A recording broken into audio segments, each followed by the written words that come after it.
Welcome.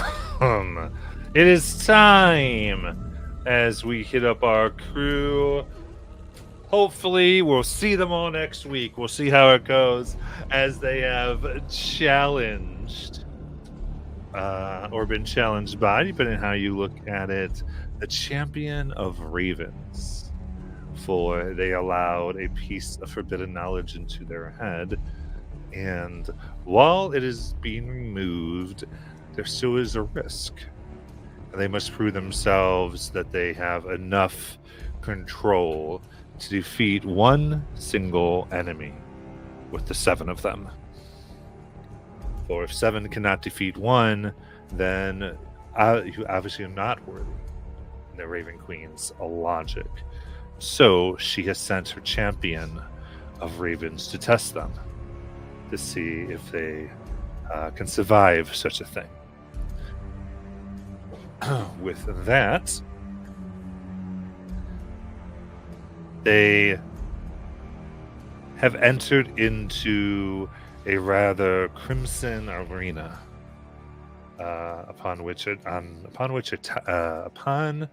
within which the champion of Raven sits upon a tower and looks down upon them.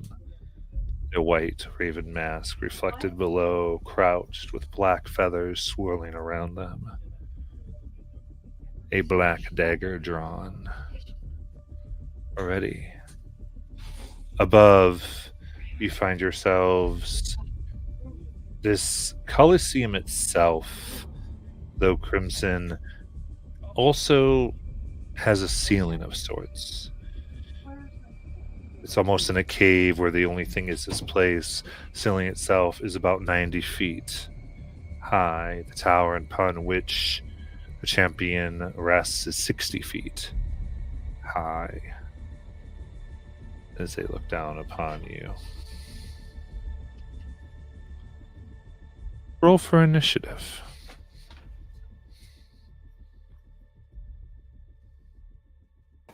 Don't forget to roll with disadvantage if you're exhausted. Oh, good. First nat one of the night. That's right. I forgot. So that would be a 19 for me. Oh yeah, I have to fix mine because auto rolls with advantage. Hold on.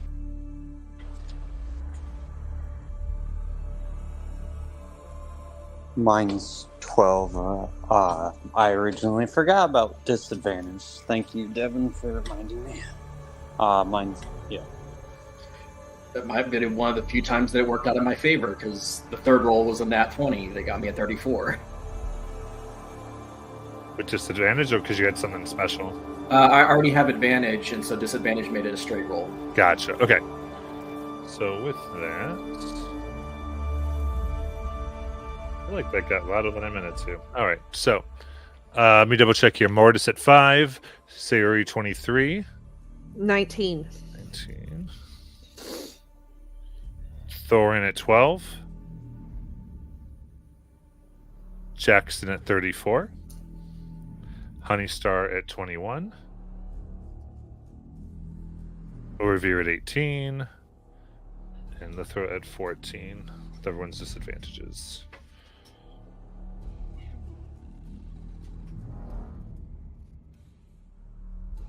Okay.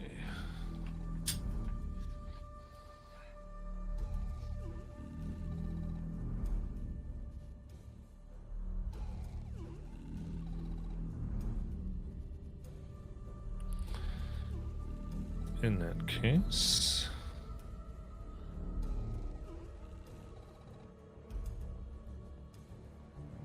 we will begin, and let me get this set up because we've got Jackson, then Honeystar, Sayuri, then Urvir, followed up by Lithra, then Thorin and Mortis.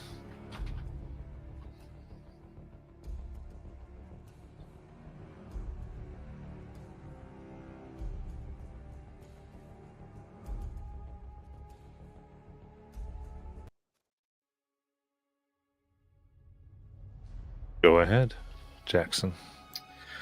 All right, how far away from me are they? 60 foot up and 5, 10, 15, 20, 25, 30.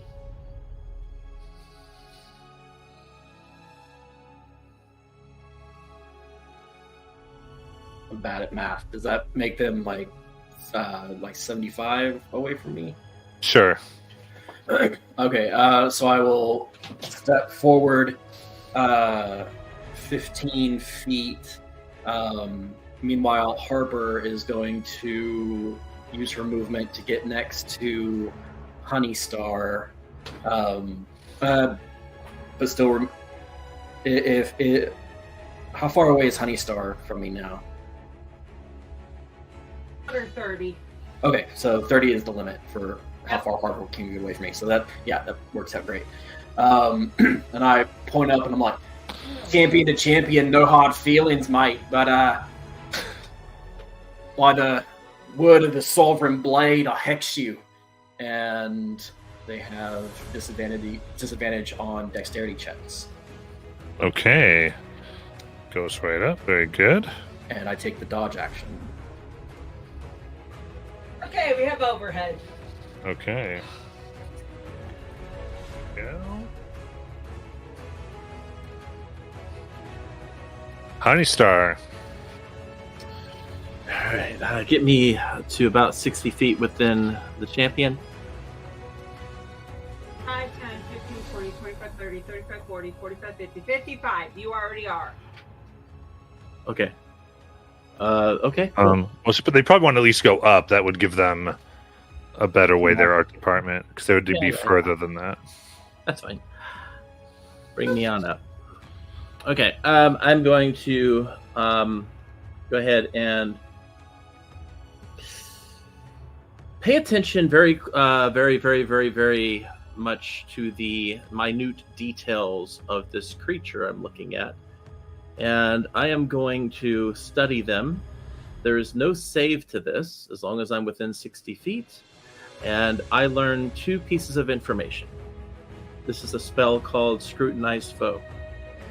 It's from Valdis. And I am going to want to know all damages, not conditions, damages that they are immune to, and all damages they are resistant to. Okay.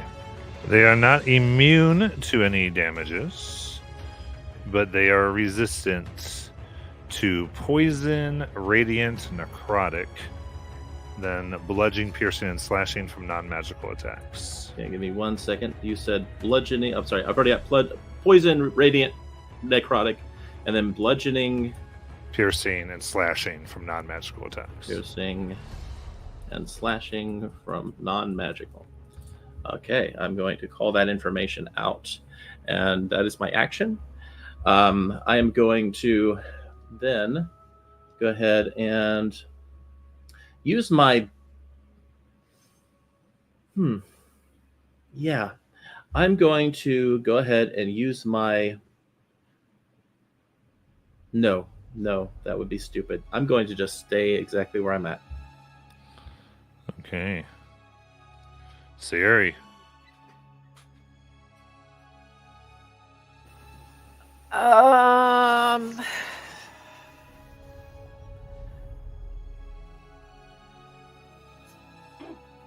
She will. Where is she? Right Where there. is she? Right there. Okay. God.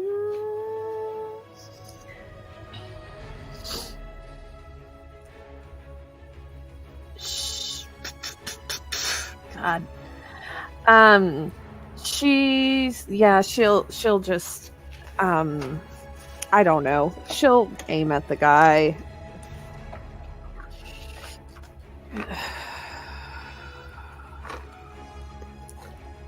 Yeah, she'll There's 2 inspirations in chat. okay. And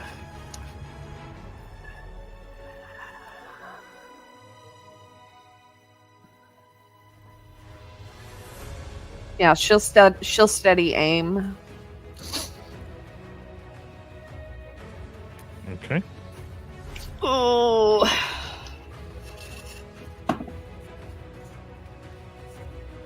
I got a nat 1 and a nat 20. There you go. Oh my goodness. Oh man. Okay, so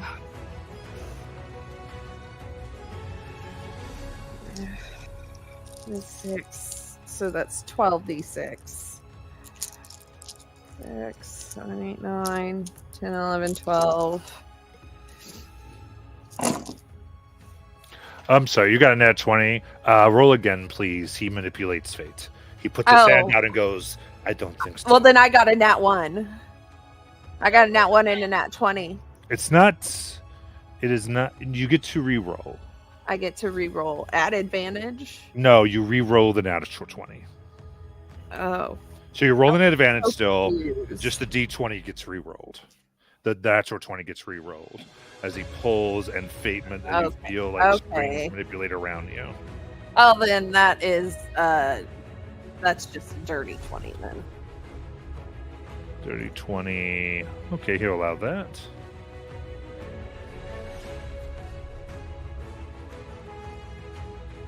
And that's it. That hits. Oh, it does? Okay. I'm sorry. Okay. Number Fine. 2 through the feathers. Shit. Just doesn't do the crit. That's fine. It's whatever. 3, 4, 5, 6.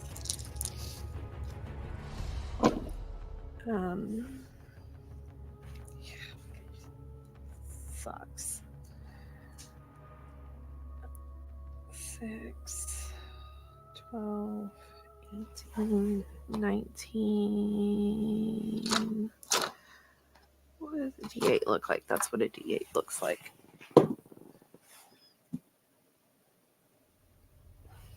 24, 30. Okay. And then, is there anywhere she can hide? Oh, no, wait, never mind. I can't hide. Never mind. Right. Yeah. She can't move. I can't move. Yeah. I can't move. That's right. I forgot. I'm sorry. Nope, that's it. You got it. All right. The champion begins clicking his boots together as his feathers start to radiate and vibrate energies. And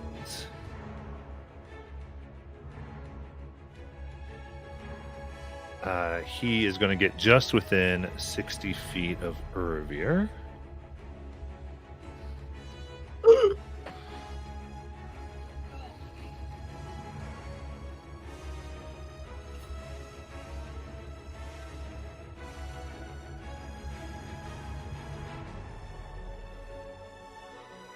And then, so just within the 60, and then throws a dagger that makes no sound as it goes through the air for a 32 to hit. How far away is he from me? 15. He's 15. Over 10. Maybe. The champion. The champion. 75. 75. Okay, yeah. It hits. Okay. All right, then that starts off with 9 piercing damage. Whispers of death fill your mind for an additional 5 psychic.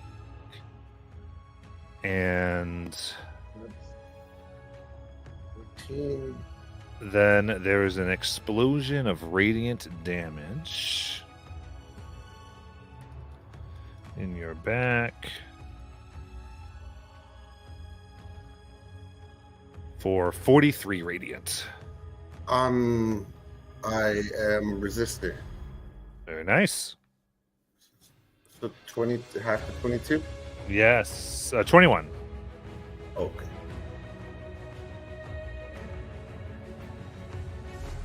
Okay, then go ahead and give me a wisdom saving throw.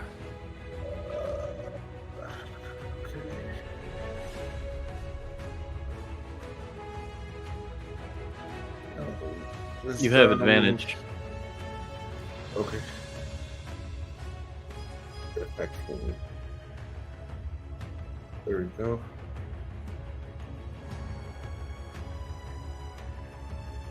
Ah, 15. 15. You are frightened of the champion. He's immune to frighten. We're immune to. Very good. Perfect. In that case, with that, as the dagger hits, you look, and now he is holding the dagger into your back as he strikes again.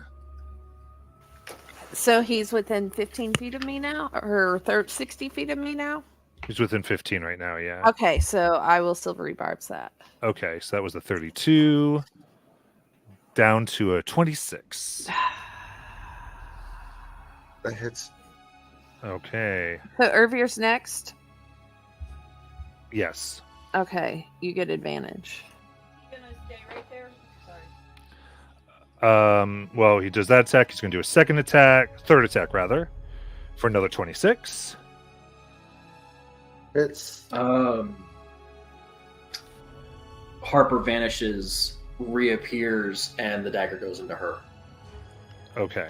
So she'll totally take that bit. And So she just vanishes. the one additional hit here will be 11 piercing and 2 psychic. And then Okay. they will hasted action disengage. And what was the speed they used initially to get within 60? 20, perfect. So then they'll go all the way. Actually, they're going to go 80 feet in the air. Straight up. Yeah.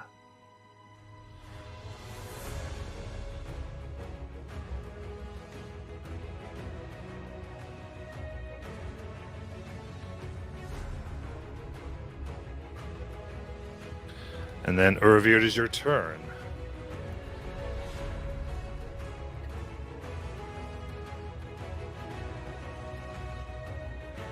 Okay, that went way differently than I expected. So,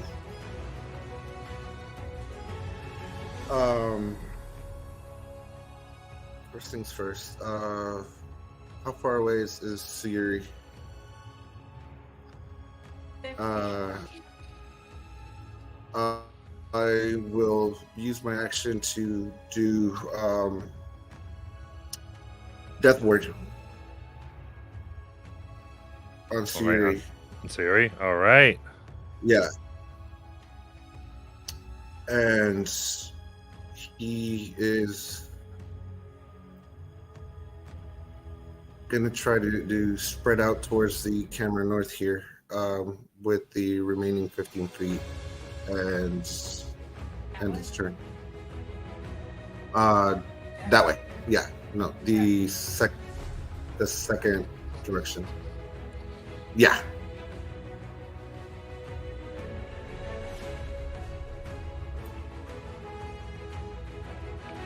All right. So he floats above like a bird of prey, and Lethra, it's your turn. As an action, she is going to attempt to cast Earthbind on the champion. Okay. That's a strength 20 saving throw, please. Love it.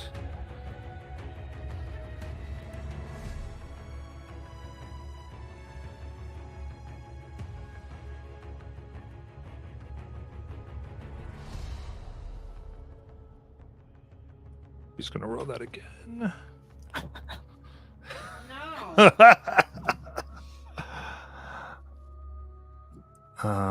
All right.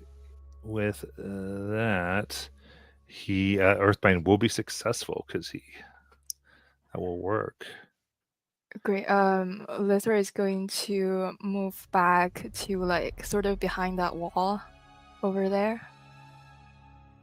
Yeah. Just like hide a little bit. And yeah, there's fine. So Earthbind specifically, I guess I'll look up looking for precisely what it's going to do here. It descends 60 feet per round until Okay. he reaches the ground. Yeah. Gotcha. Yeah, that's all she can do, so that's her turn. Okay, so then it will be at 6. He'll be 60 feet lower when it comes to his turn. Right now, he will stay the same as far I as think so. mechanically. Yeah.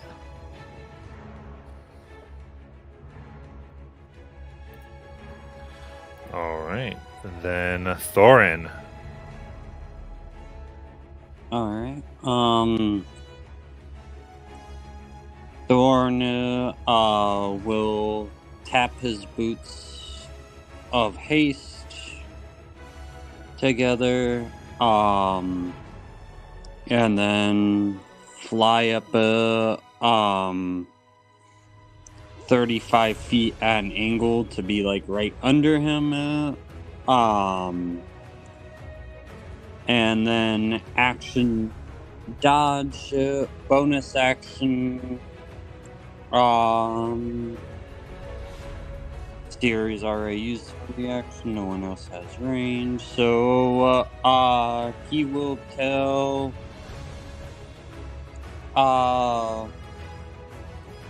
Honey Star and Jackson to move it, and if they want, they can use their reaction to use their movement to move up to their speed.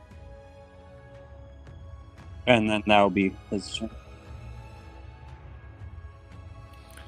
Okay.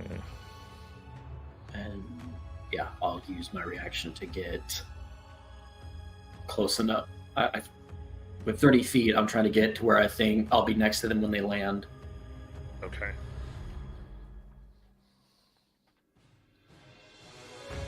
Right where Harper was.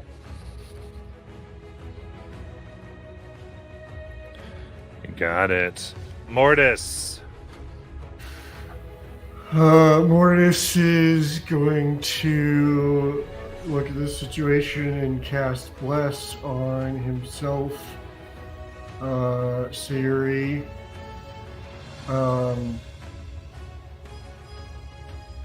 Lithra, there we go, and Jackson.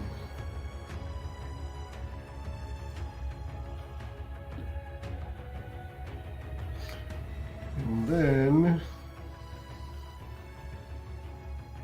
I don't have anything left that I can do except for patient defense, which doesn't seem to be aggro on me, so I would leave that be. And yeah, I think I want to stand next to Uravir and see how this goes. Jackson. Okay.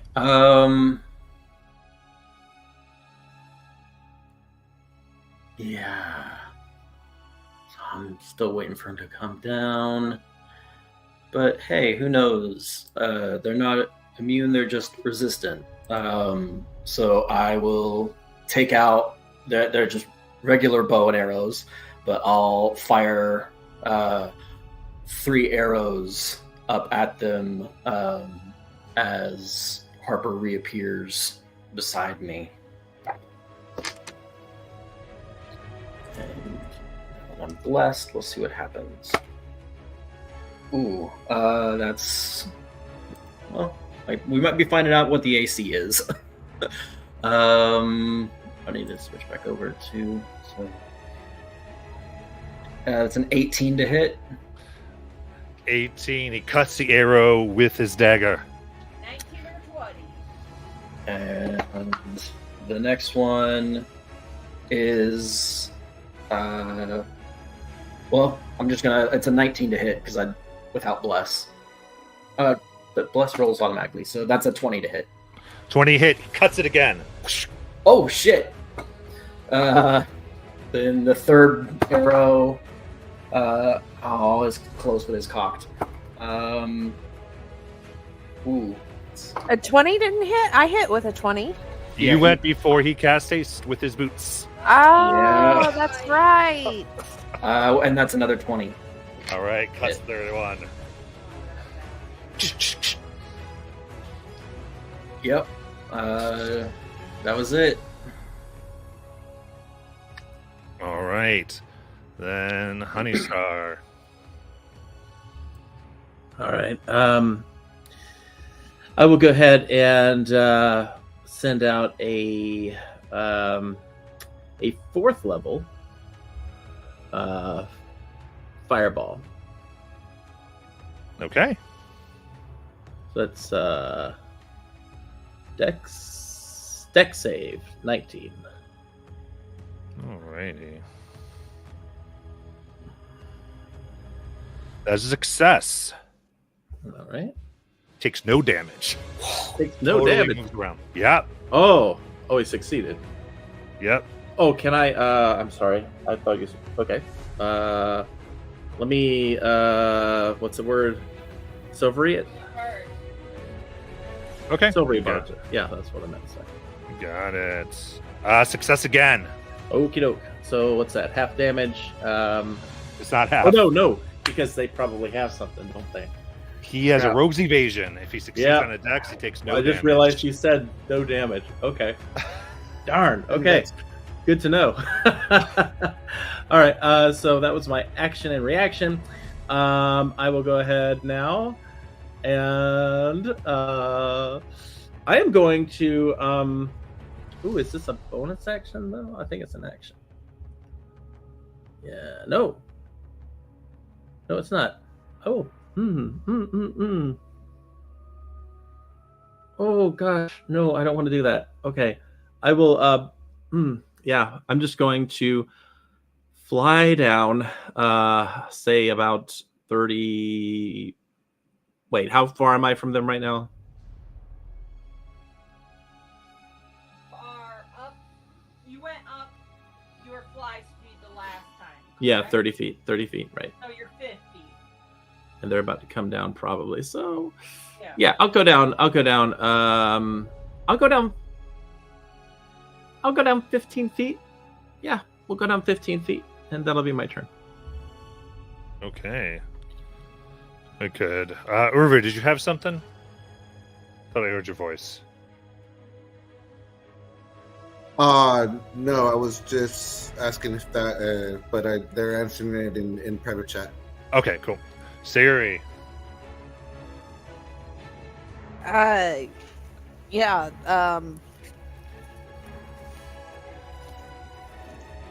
Yeah. Steady aim it again.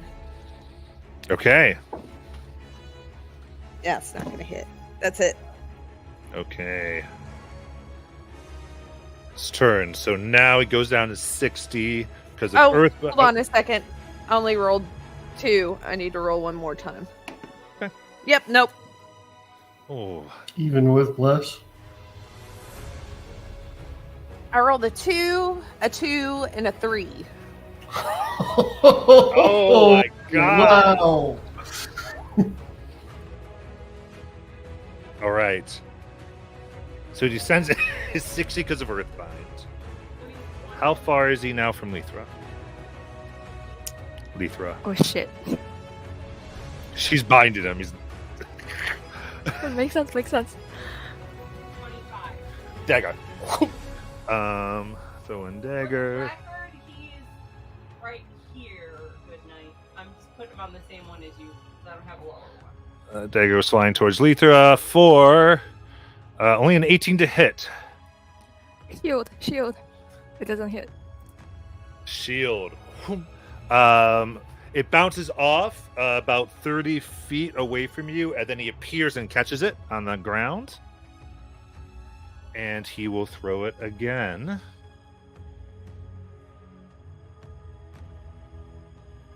$25 to hit. Silver bar. That's the second reaction. Yeah, it hits. Okay. So it stabs in your chest, and then in an instant, he's there digging in deeper. And that is 10 piercing, Okay. 3 psychic damage, All right. and then a burst of radiant.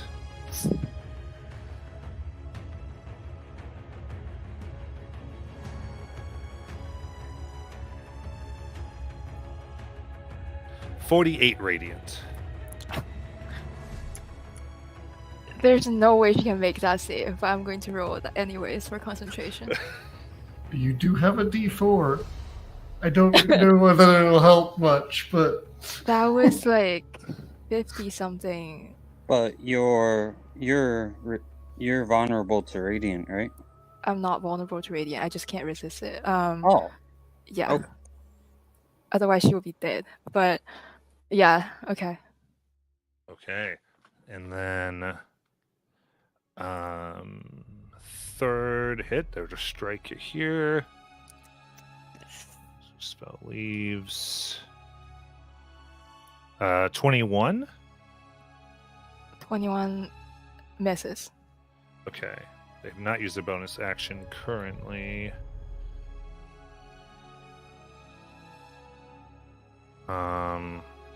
So what they are going to do is hasted disengage.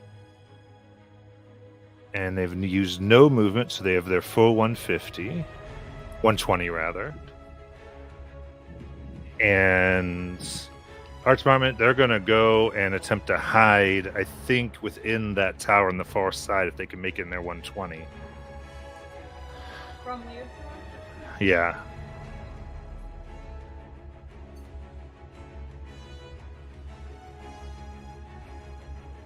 All right.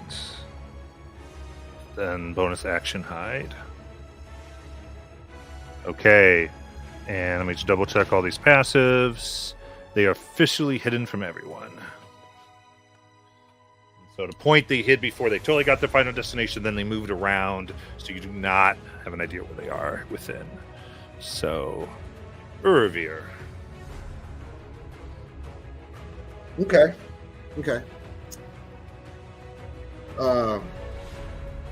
Bonus action. I'm a channel divinity calamity. And I do have a feature called Shockwave Okay. that will essentially any damage that gets done starts breaking apart the areas around it. Ooh, yeah! I'm gonna follow Honeystar's. I'm sorry, guys. I am literally shaking over here, but I'm going to be doing Fireball. Okay. Fireball to the tower. You got it.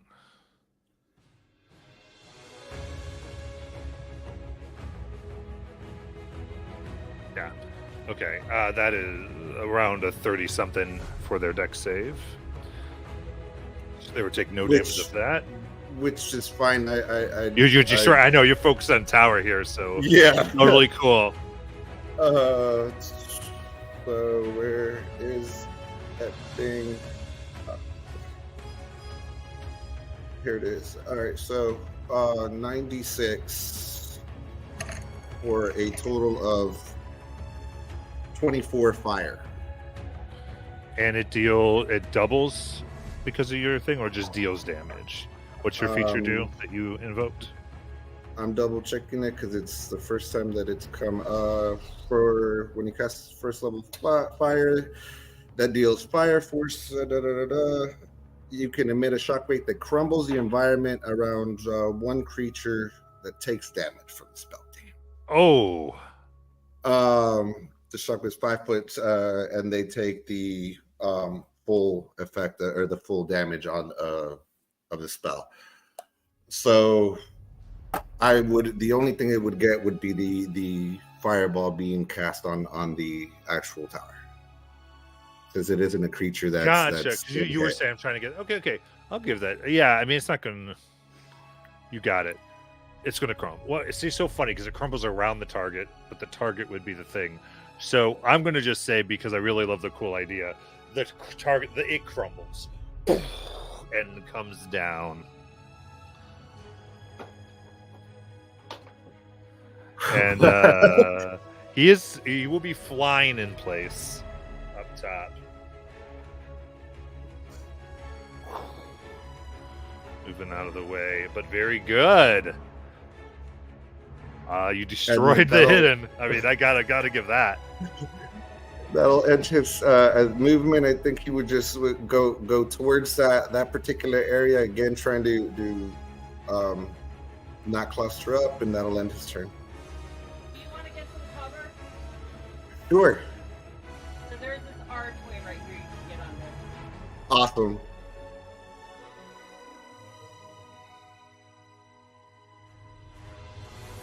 All right. Also, can you tell what pieces I've used and I don't care about? All right, Lethra, it is your turn.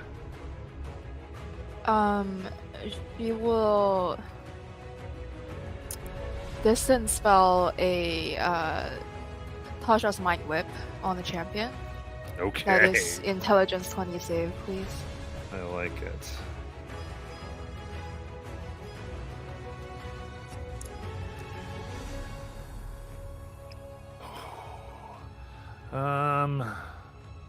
What are you gonna do there, buddy? Buddy.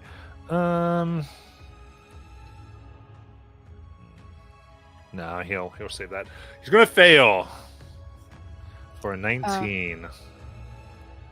Okay, so that's 3 psychic damage, and action, bonus action, or movement on his next turn. But he can teleport, so I guess it's fine. So Lithra will fly up like 20, 30 feet, but below the wall, hopefully. At this point, you need to get me more flying stands. Okay. Everyone and their mama can fly now. Yeah, that's her turn though. All right, Thorin. Alright. So Thorn's going to move an action dash, so he's going to move a total of 70 feet closer to him. 70 feet closer. Yes. 70 feet closer for Thorin, yeah. Okay, 5, 10, 15, 20, 25, 30, 35, 40, 45, 50, 55, 60, 65, 70.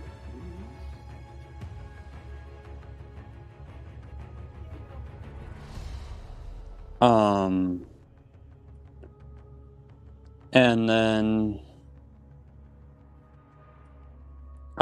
he will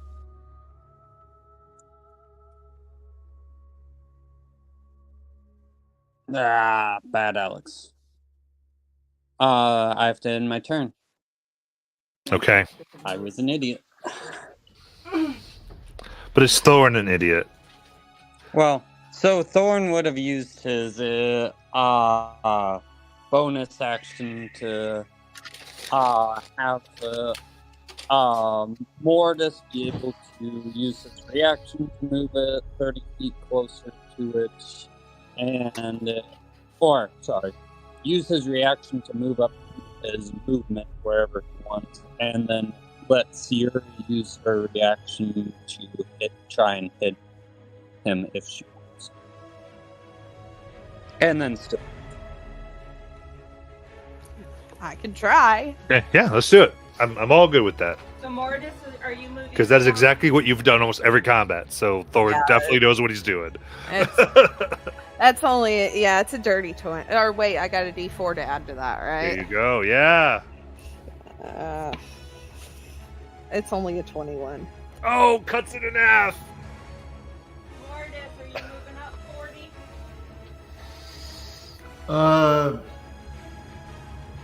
I think at this point, Mortis has only seen him do single target attacks. I think he thinks we're better off staying clustered.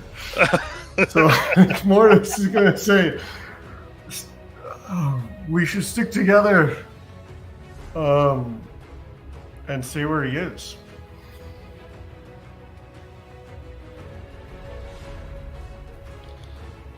Right. Yeah, trying to follow this blur of feathers everywhere. So then Thorn's turn is done, and we get to Mortis. So it's Mortis' actual turn. Action, Channel Divinity, Twilight Sanctuary. Mm-hmm. That's the wrong button. That's the wrong one. Where the heck is my Channel Divinity marker? There it is. These character sheets have gotten awfully long. Okay. I don't know if you're up there yet, but he's going to ignore any cover your spell gives. Oh no, Because of some there's of his traits. no. Okay. No, I'm purely casting it for the temp HP. That's Okay, cool. That's I the whole wasn't sure point. where you were. Okay.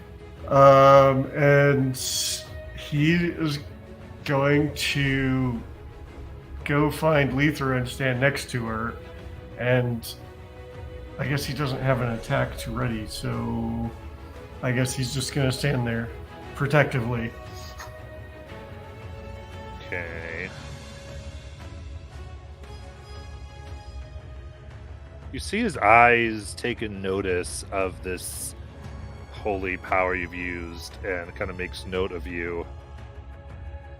And Jackson. 5 inspirations in chat. All right. How far away from me is he? 120. Okay. Yeah, I'm going to stay in the group, but I'm going to launch 3 more arrows at him and see what happens. No, that's a 2 on the die. That's a 4 on the die. Oh. That's a nat 1. Oh my gosh. We're having struggles. I'm gonna need you all to throw out your dice. And you get new dice at Fat. I'm kidding. Right. And then I'm going to position myself next to Uravir, and Harper's going to position herself next to Sayuri.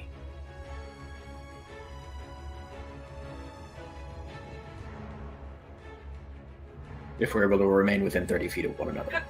You're good. Okay. And that's it. Honey Star.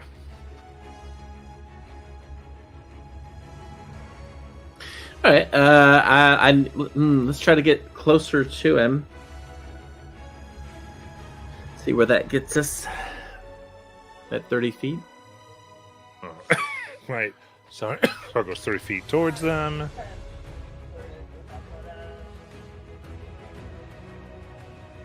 That puts you at 90. 90 feet. Okay. 90 feet. 90 feet. 90 feet. Okay.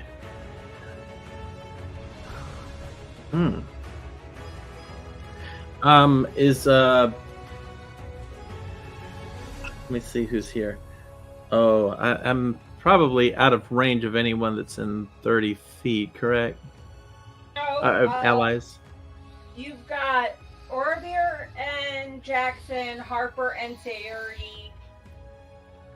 Yeah. Okay. Now he's in the air. Okay. Well, let's try it. She's going to cast... She'll cast haste on herself.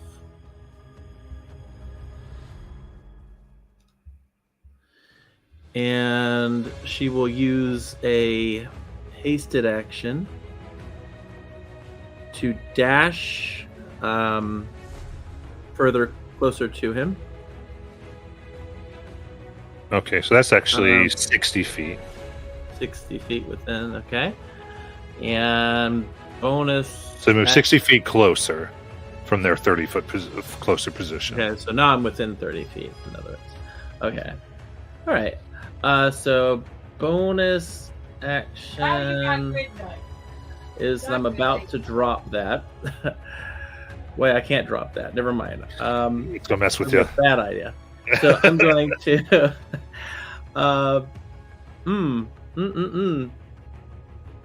I'm in a pickle here, aren't I? Okay, so I'm gonna. I was just looking at my bonus actions real quick. I do have a. No, I don't have that. That's a concentration. Okay, cool. So, with that being said, I'm going to use my bonus action to take my hand and prep it for a finger gun. Okay. Wait, no, I don't. I apologize. I Okay. use my bonus action to Twilight Step the additional 30 feet. Okay. And that's my turn. So you want to be right next to him? Want to be right next to him. Okay. You got it.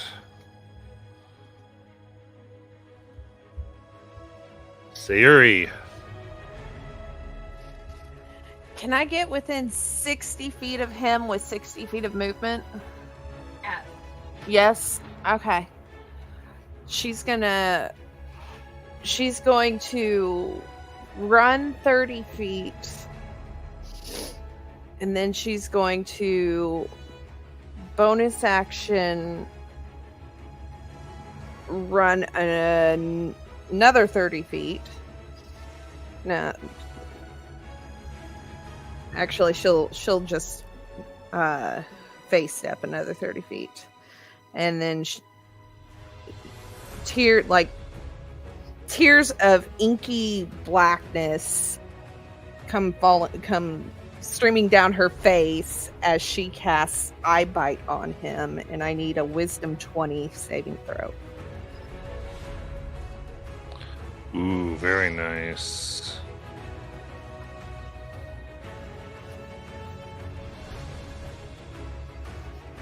So, wisdom save.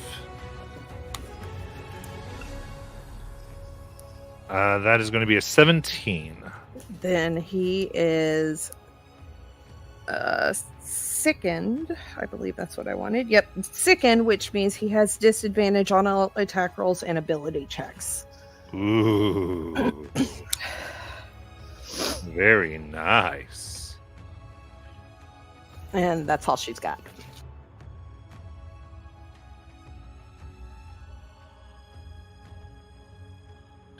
Interesting. And that was Sayuri getting within 60, right?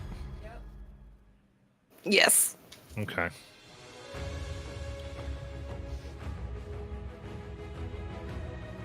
So at disadvantage, their throw whisper at Sayuri.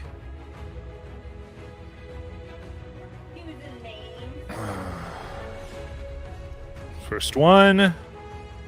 Oh, 16. Miss. Oh, miss. Okay, then it goes on the floor, and they pick it up as they teleport to that position. 30 feet on the ground from Sayuri. Then they will now regularly toss it at Sayuri. No, how do you start? Oh, so bad. 17. Oh, miss. Oh, God, miss. As they, they're going to be so much easier where they land, but and then they're due a third for natural 20. How far away are they Two from me? natural 20s? How far are they? 60. 50? 60. 60. Then I still rate Barb's that one. It should be at disadvantage. So he got two nat 20s? Thank you. I got a little confused on that one. Okay. So, so you can save that if you want, Honey Star, because he actually it was a Okay. natural 19. It said 34. Okay. Yeah.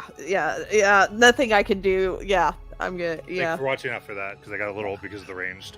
Yeah. I got a little off, but okay, cool. So that one sticks into your chest as he is right up there. I suggest you take that off of me.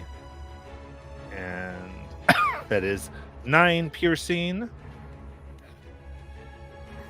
3 psychic, and let's roll his radiant Oh burst. God. But she smells like trinket. Oh, actually. Never mind. Ugh.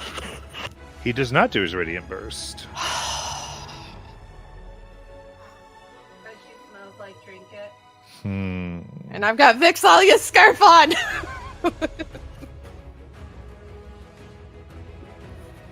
That is very interesting. Okay, so now is that a concentration you did? Yeah, it's. I Okay. need to do a 12. A con check. Yeah.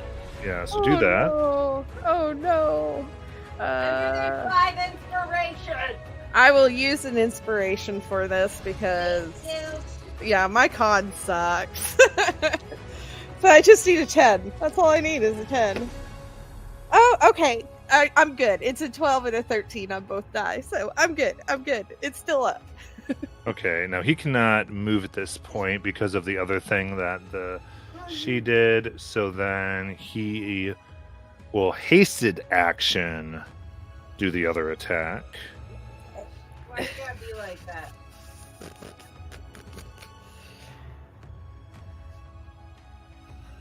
Okay, that is 17. It killed another nat 20. No, it does not hit. So, so they're on the ground there because all they can do is do their attacks, and that's all they did this turn. My heart hurts. It's okay. Because you get, like a lot of rogues, having disadvantage on something interferes with a lot of stuff. It Urvir, does. it's your turn. Their teleportation, that wasn't a bonus action, was it? Nope. Okay. They teleport as part of their attack. Gotcha. And so they got 3 attacks. They can teleport 3 times. Haste, they can do it 4 if they wanted. All right. So Urvir. All right. So I will Scorching Ray at 3rd level. That'll be a total of 4 rays coming at him. And you still have Um, advantage from the silvery barbs I gave you. Correct. I'm gonna. So for the first one, a nat 20. Ooh. The second one. Gonna let that Will- nat 20 go. Oh, Willie. He's going to let it. He's going to let it stand. Yeah. He's a little more Okay. concerned about a rogue sneak attack of a nat 20. He's had experience.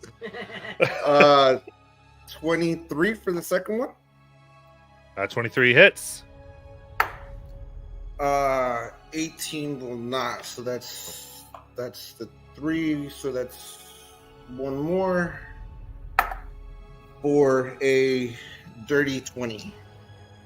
Okay. So I've got 1 nat 20 and 1 regular hit.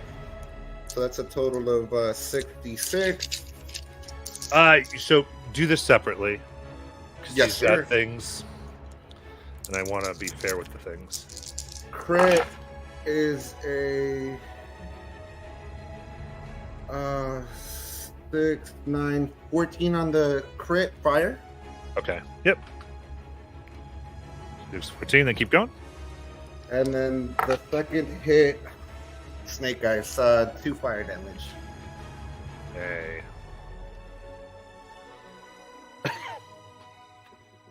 Sounds good. Anything else? Any terrain near within 5 feet of them takes the same amount of burning damage as it's just The floor here. massacring the whole thing. CP It's just making it look like I'm doing a lot more damage than what I am. But that'll he will take 20 feet moving towards them and his turn. You got it. Then Lithra. She will reach out her hand and weave together an illusion in his head. So what he will see is that illusory, like, skeletal hand reaching for him all around him. So I'm going to cast Mental Prison. So this, let me actually read the spell because this is the first time I ever used it. So it's like illusion all around him, and he can't see or hear outside of the immediate surrounding, and he can't see or hear anything. And he takes 5d10 psychic damage, and if he, like, for some reason decides to attack blindly out of this circle, he takes another 10d10 and the spell ends. Okay, so is there what's the save? 20 intelligence. 20 intelligence as you try to get into. Let me just double check this. That was Mental Prison? Yes. So I see this fully. Very fun.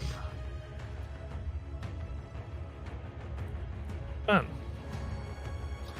There we go.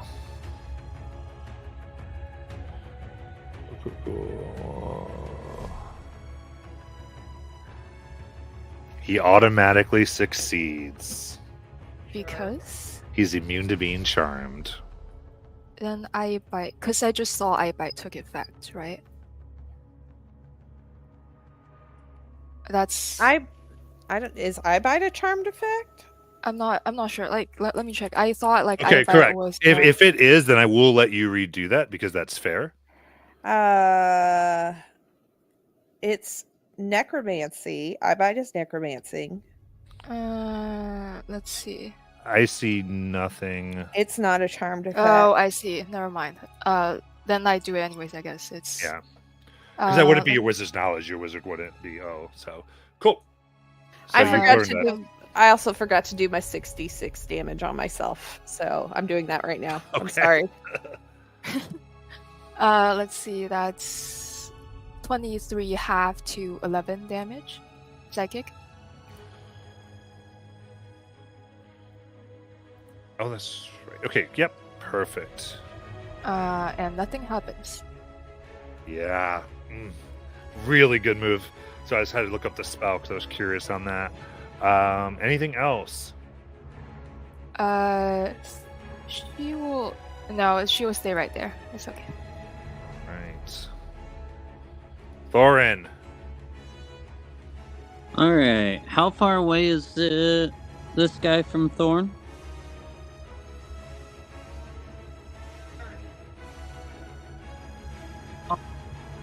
35 probably here. I don't know what he just Yeah, I'm said. sorry. I did not. I'm assuming you would like to flank. Go ahead. Can you hear me better now? Yes. Okay. Yes, I would like to flank and then he's going to start dwelling at him. Because he's seen so many people missing, it not be these will just be single hits. Oh, first one misses. Second one, I got a nat 20. Third one, 2 nat 20s.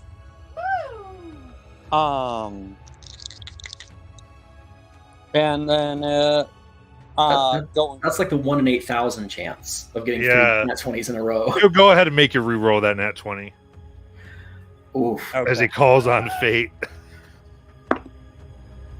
Rawr, rawr, rawr, rawr, rawr.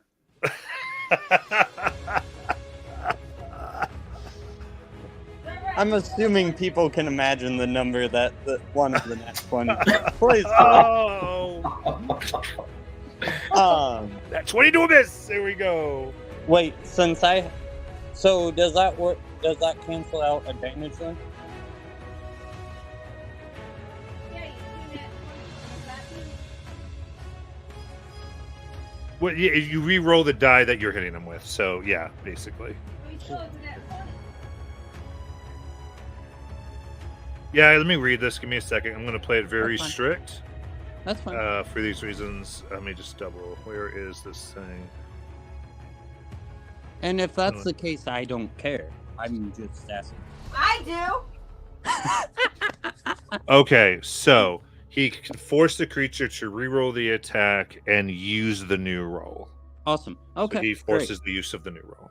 Oh, Sounds good. You'd be very And then strict about he's going to action surge and more attacks.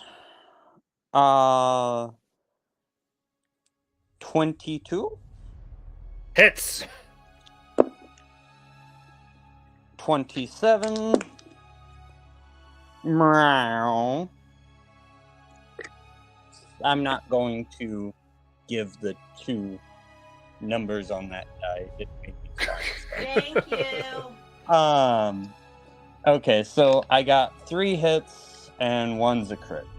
And while I'm doing that, Mordus, get over here and Siri hit it. Yeah, Mortis will move 45 feet toward them. Now, that seems to be where the group has decided to fight.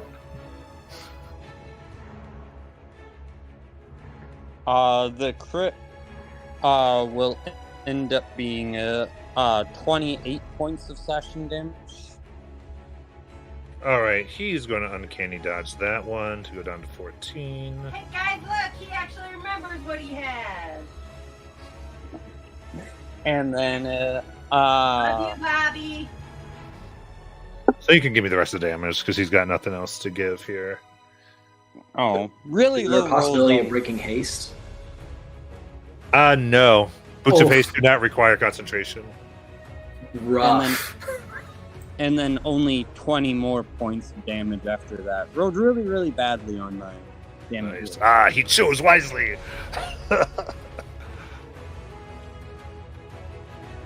Well, Sierra gets sneak attack, so cross fingers. She and does. She has advantage. She. It was a risk. We got a lot going on here. We'll This see. might come to bite him in the butt. It really can. We'll see. Okay. You had to make Boink. decisions. That's Ah! why I attacked before I told Sierra to attack. Well, that's a natural 19 on the die. So, but this is only a dagger. Yeah, but you get sneak. Yeah, but I get sneak, so boink.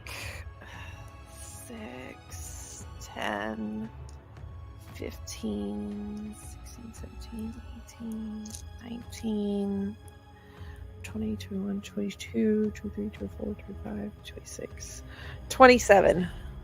Nice. He is bloodied. Okay.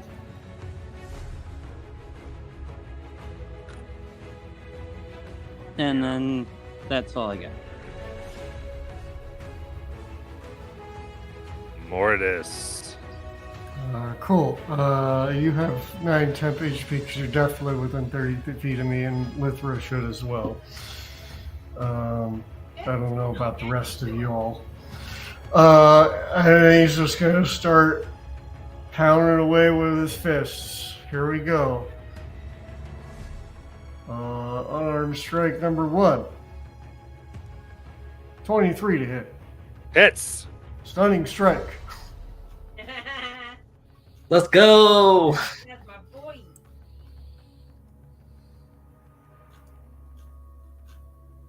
A 21. Yeah, that'll save. Swing again. Damage. Oh, I guess I should roll damage, huh? Oh, I did roll damage. It was 8 damage. Bludgeoning. 27 to hit on the next attack. Hits. For another 8 damage. Stunning strike again. 24. Yeah, okay. I think it's pretty obvious that's not going to work. Okay.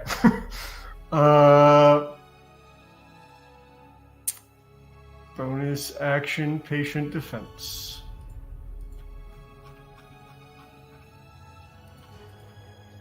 And it's Wait, never mind. He's already eye bite. That's dumb. I would know that that's dumb. Mortis would know that's dumb. Yeah. I wouldn't know that's you're dumb. good. You're good. I will just expend a key point and swing away with 2 more attacks. Then. That's going to be close. That's a 22 to hit. That hits. For minimum damage of 5. And last attack. Oh, that was almost a nat 20, but it's a miss. Yes. Yeah, that's my turn. All right, Jackson. All right, how far away am I? How? Did you say that in English? How far away am I? Thank you. 5, 10, 15, 20, 25, 30. All right, Like what more it is. nice. And as I'm running up, I take out the great sword, say, and in the name of the Sovereign Blade, you're also cursed, and Hexblade's curse. Nice. And now, at advantage, I will start taking swings. I'll agree. The Hexblade is cursed. The first one is a 30 to hit. That'll hit. They are going to take 19 slashing and 13. Well, it appears to be radiant. And there's an explosion of light in the first hit. Second attack. That's a 26 to hit. That'll hit.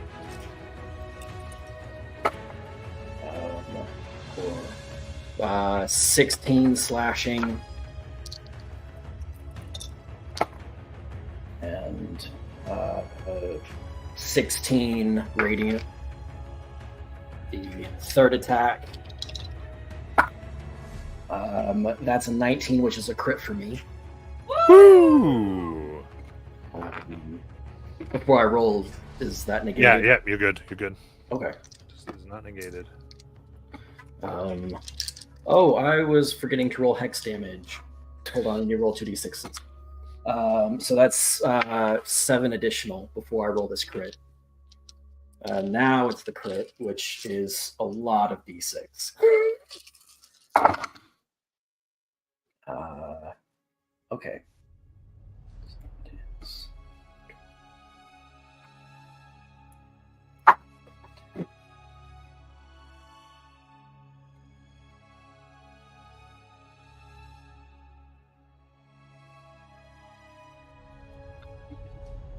47 points of damage total. All right. Action surge. Well, that comes out, and he disappears with feathers once again above the door as he yells, "Enough! I concede your worthiness." All right. Is it over? It's not a trick. And the doors around open, and he nods. You are worthy to bear the hole in your memory.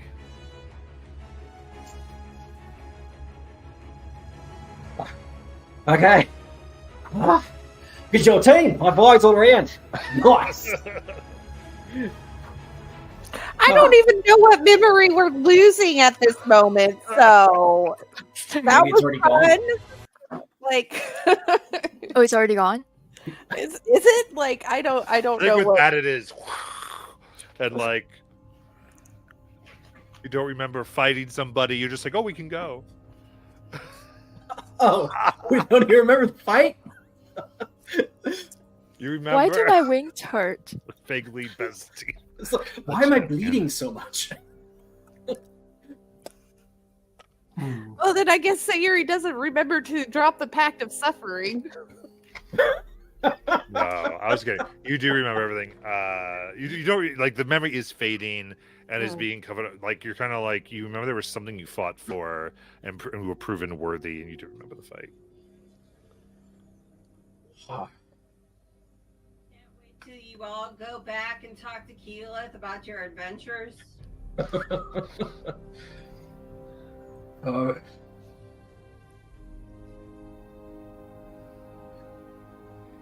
Is everyone good? I have healing potions if anyone needs them. No, nobody.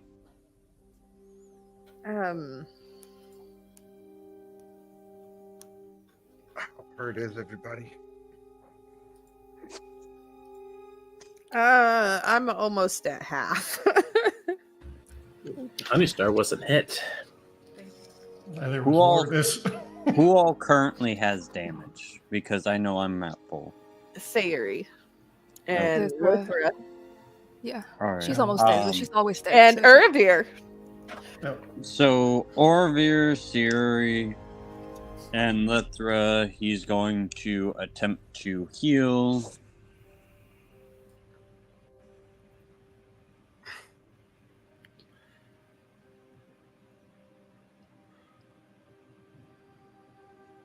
For max 22. Nice. And then I can't do that again until we complete a short rest on you three. So if I try, please remind me. I'm writing it on my sheet, but sometimes I've got too many scribbles. I get it. Well, it brought me almost up to full, so we're good.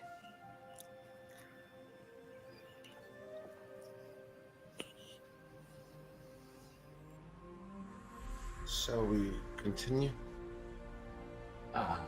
Yeah, I think trial complete. We can, if everybody, but I mean, we're going back out into the Grey Valley, where we have to worry about the life being sucked out of us. So, is everybody good to go?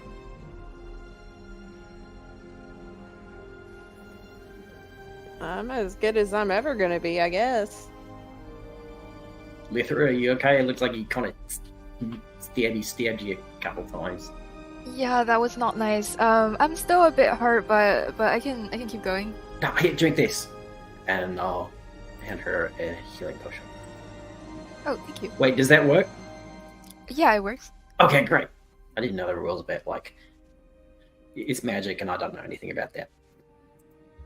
Like, I drank one time, and it didn't work at all, and apparently that's because we were in an anti-magic place. Who knew, right?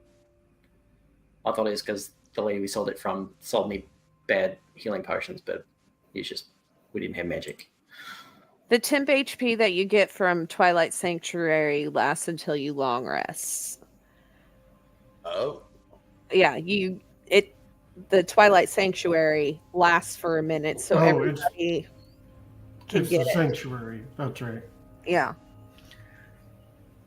So how much do I get for being in the sanctuary? 9 was my last roll, but I guess I can roll more times to see if I roll max. Just do 9. Keep it at that one. It just makes more sense. It's just easier to keep track of.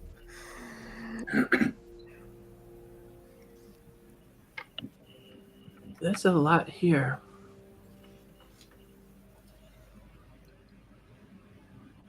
What do you mean?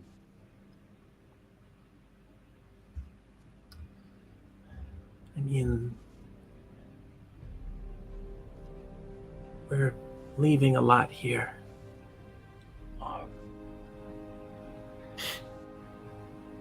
You know, I had a thought about that. Well, first, I don't want to assume you're talking about Thunderwing, right? No. No. Sorry, what did you mean? I don't understand. I mean, I think I know exactly what I need to do. For the first time in a long time. Sounds like a good thing. I think so. Oh. But there's something I should do before we leave. Do you need help? No, it won't take but a second. She's going to spend she'll spend 3 of her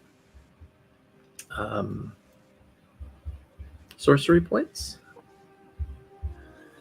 And she's going to use her sending spell to cast.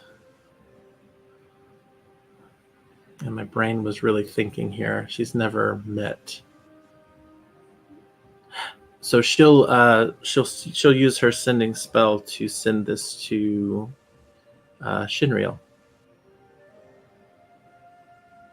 And she's going to say, Shinriel,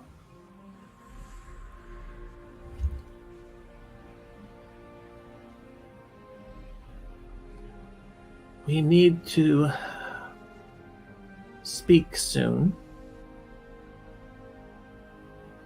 I think I have something of yours.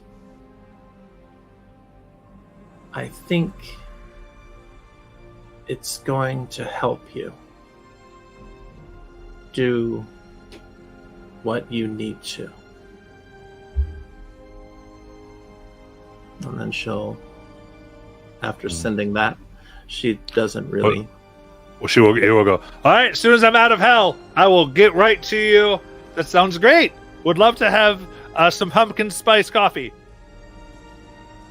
She smiles. There's a place. I've been seeing these images in my head. These flashes of I don't know how else to put it. It's like nighttime, but it's daytime. And I can see these glowing orbs that are flying, and it's different. It's not like where I'm from. And I think we should put it on our list. I don't know where it is. I don't know how to get there, but I have a feeling I'm supposed to figure that out. I mean, how many places are nighttime and daytime at the same time? We'll know it when we see it immediately, right?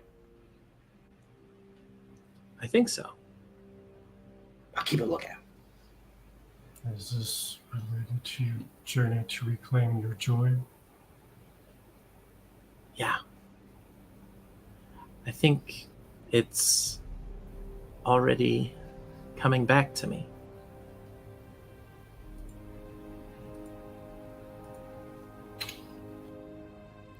Anyway, thanks. I had to do that.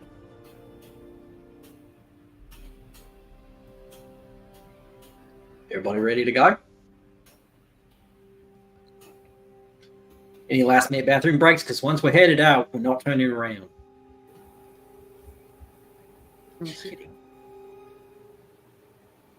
Well, I mean, I think we have to talk to the Raven as we're going to find out what boons we have to split, or who's splitting the boons. And...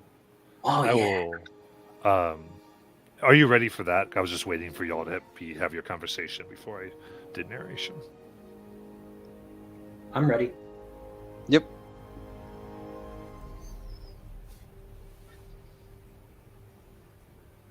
Walking out of the Colosseum, you do see a stairway of dried blood that seems to lead up and out. before it are 3 chalices.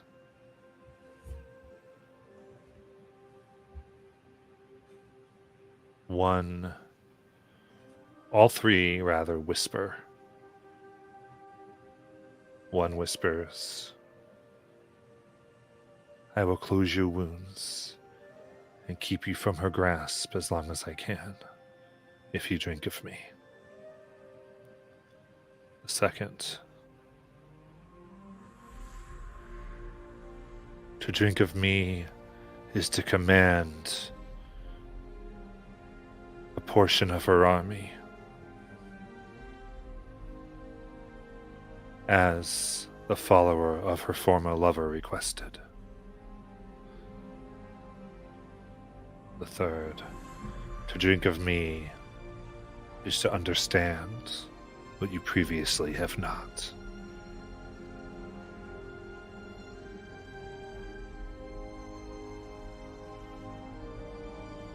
So I am going to throw this into Discord so you can see precisely what you are choosing. The handouts. Blessing of Wound Closure, Blessing of Raven Warriors, and Blessing of Understanding.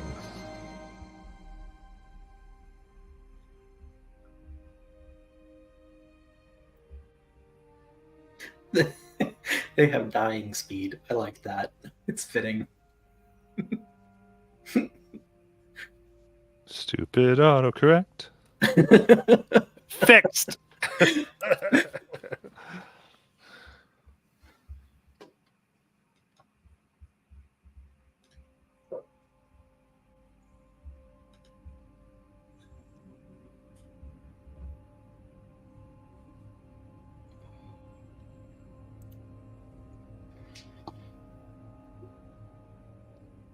I'm just thinking it's all of Bobby Zed characters. Ah!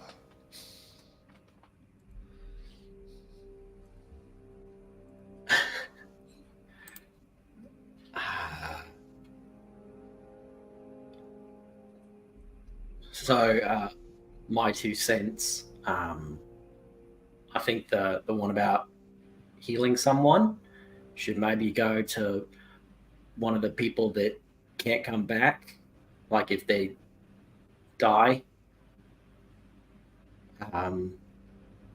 And I know I kind of joked about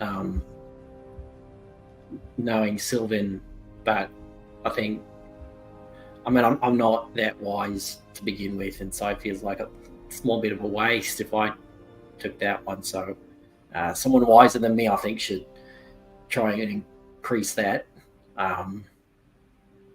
And as far as having warriors, I mean,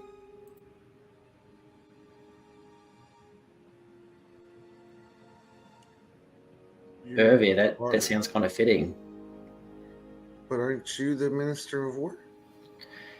Yeah, but if, like, I recruit you and you have the Raven Warriors, you're kind of like a lieutenant or something.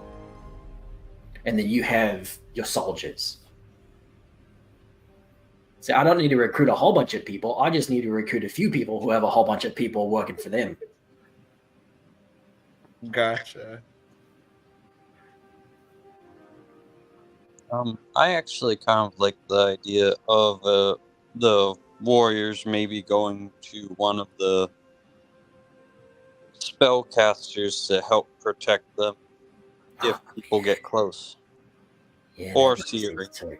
So either my suggestion would be either Siri, Honeystar, or Lithra for the warriors. But That that's makes a lot of just sense. my opinion. The Raven Queen was actually nicer than expected, but I still have a mild phobia of ravens. So, Well, I mean, one way to get over phobias is to just like dive right into it head first. Like just surround yourself with your phobia constantly, and I'm pretty sure that's how you get over it. oh really? I'm making that up. It might work, but who knows?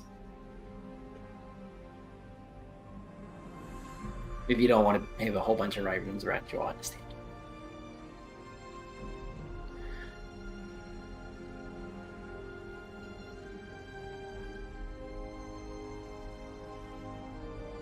I'm okay with it, with a caster taking it. I'm not. I still have the above table. I still have the other thing that we got after the temple that'll allow me to bring in animals to help us in the fight as well.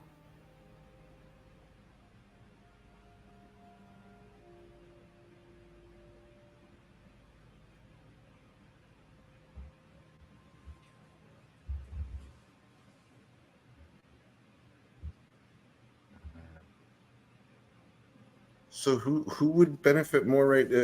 Devin, would Mortis benefit with getting the wisdom bump up to 22? It would only bump me to 20. And I'm going to tell you it's going to benefit you more.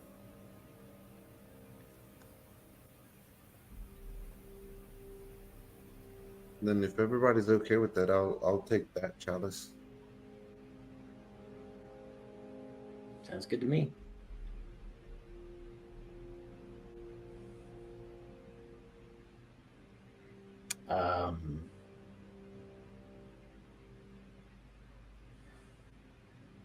So between the who would benefit from the parapet of what was it, wound closure? I forget what that even does. For this, the idea of giving it to one of the once they fail death saves can't be res people sounded Right. definitely interesting. I thought that was a wise thing someone said. That's all I'm going to say. That was me. I was the wise one. So I don't need the wisdom one. I got enough of it. you stabilize when you're dying at the start of your turn. In addition, whenever you roll a hit die to regain hit points, double the number of hit points it restores. So I guess if we're thinking about giving the ravens to Honeystar or Sayuri so that they can protect them if they get isolated. And both of them are the ones that could benefit most from the parapet. Maybe one of them just gets one. Sayuri really doesn't need anything, because she's usually in the back of the line anyways. She just never really up front. So give one to Lithra and one to Honeystar. So Honeystar with the parapet and Lithra with the thank you, Bobby, exposure therapy. Does Lithra want exposure therapy?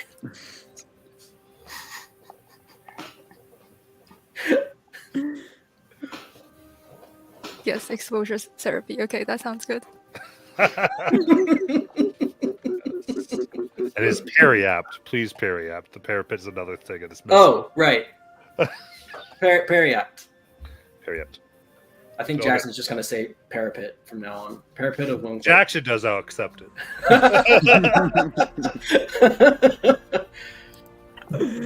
Jackson, those are the things on the walls. Okay, I thought those were so sconces. is Honeystar taking wound closure then? I don't think so because she would have more hit points. But you're going to be up there at the front of the line and everything, and Sayuri is never really at the front of the line. She always does back of the line, long range stuff. But she'll also it be makes more harder to sense. hit. What I'm saying is Honeystar's harder to hit, or will be.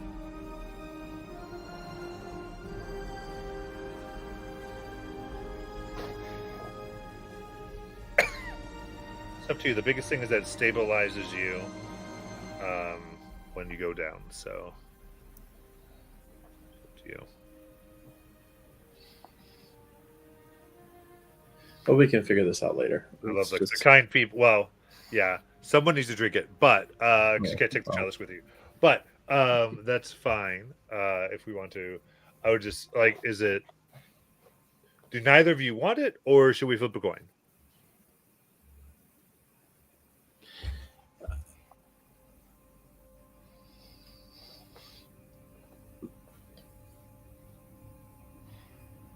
Everyone else wants it to go to the ones that could die if they don't get to them quick enough. I think because they're looking at taking. I think the party is taking pressure off the party and the healers a little bit. So that's how they're thinking. Is this what I'm hearing? So I think they're happy either way. They just one of them off that list is good for them. Yeah, but okay, let me ask you a question. Because palliative wound closure does not have an effect against instant death, right? Correct. And I feel like if we get to a point where that type of damage hits either one of us at this level, we're both going to be pretty much screwed. Because I know that Honeystar has level 4 transformation, which means that she loses max HP when she takes certain types of damage. So if I did stabilize her, cool, but it's only going to stabilize her to basically 1 HP. Do you see what I'm saying? Or does it take her to 1 HP? She's just stabilized, I believe, right? Unless I'm incorrect on what it does. Correct, but what I'm saying is that let's say that she takes fire Yeah. damage and she goes down to 0.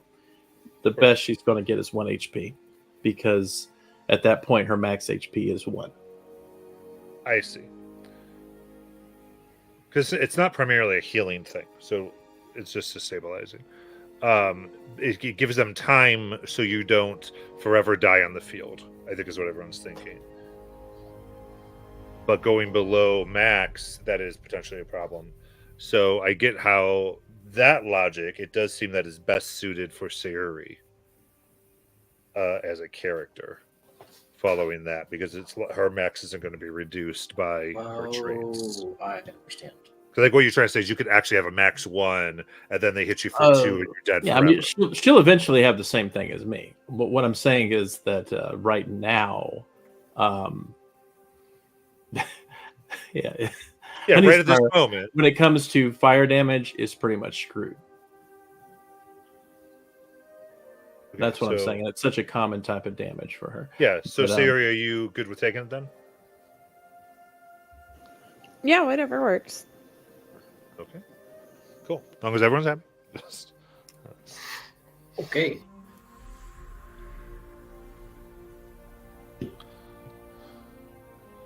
All right. Well, I didn't expect that take that long. We're gonna go up. But as you go up, the blooded stops.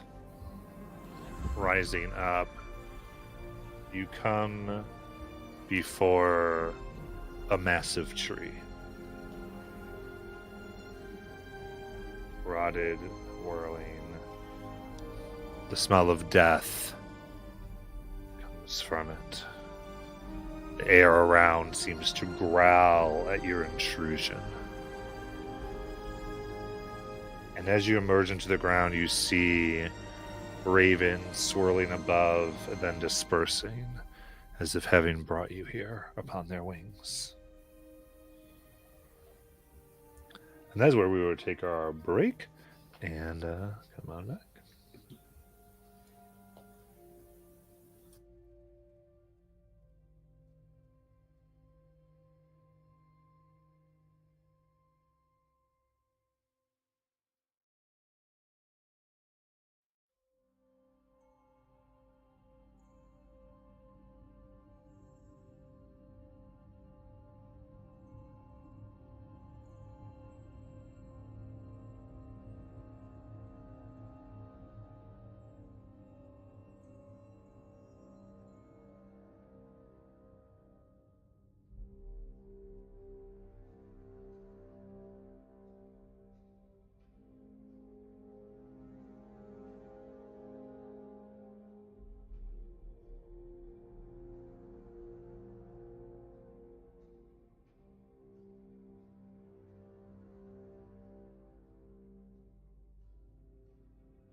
Alrighty.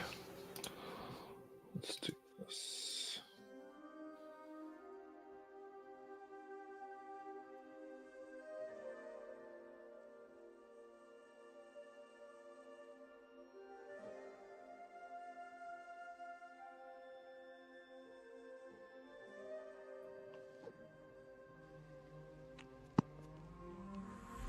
Here, Alex, you here? Yep. Oh, Jackie? Yep.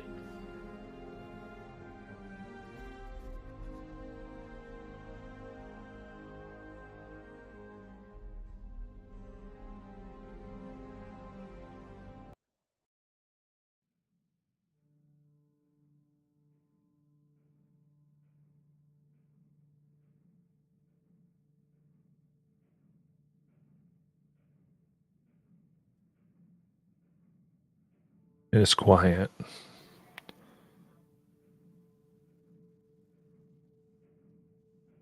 A sound comes from the tree, like that of a beating heart, but scratchy.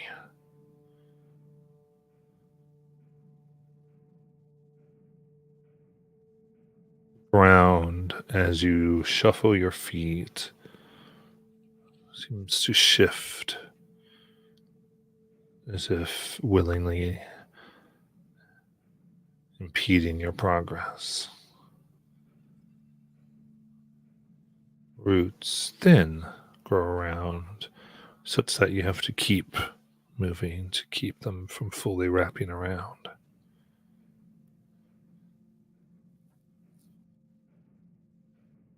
Everything screams you're unwelcome here.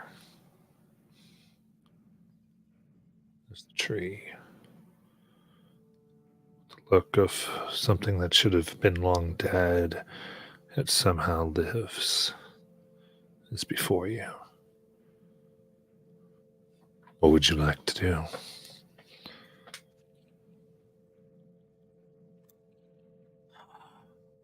Who has that piece of the bark?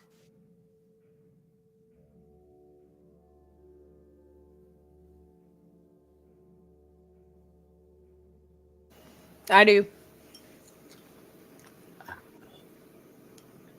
Maybe it's like a key. We find where that piece is missing, and we put it in, and it unlocks the tree. Take out the bark and look at it. And then look at the tree, see if she can see like a keyhole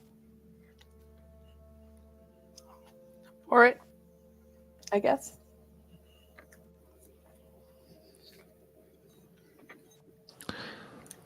You go up to it and give me an investigation check. Guidance. All right.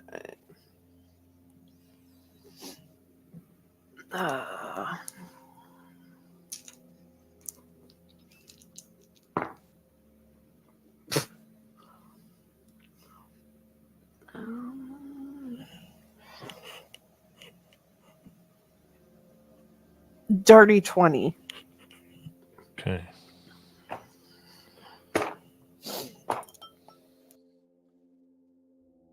Tree is 50 feet around. You walk around it.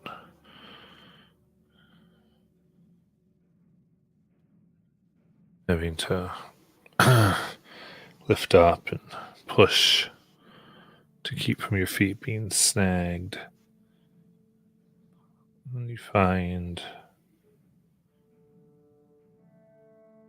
a small, almost what looks like could have been a hole. It's been filled in with a black, oily substance,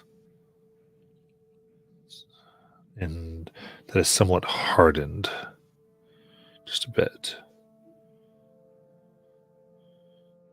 So it's like a sludge that sits within this hole that seems to be the perfect shape of the piece of wood that you hold.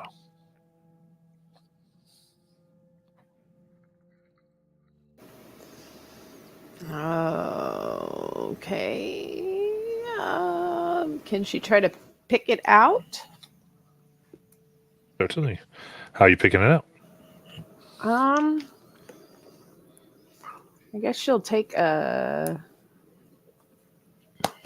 Let me double check something real quick.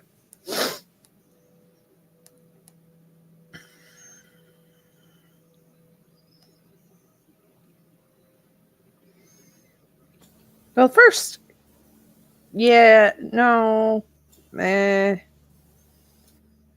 she'll use her a dagger. Try and pry it out. Okay. You stick your dagger in there, and it pierces through the outer, and it's a lot so it's stiffer but permeable than you saw before, and almost bursts like a balloon as the sludge blasts out upon you. Give me a Constitution saving throw, please. 7. Okay. This black acid of stuff burns your face and skin for 25 acid damage. All right. Well, that did work. Could she pour like some holy water on it? See if that helps any? Well, interesting enough, looking within, it does seem to be empty as it exploded out. Oh, cool. Well, let's just stick a freaking piece of bark in there.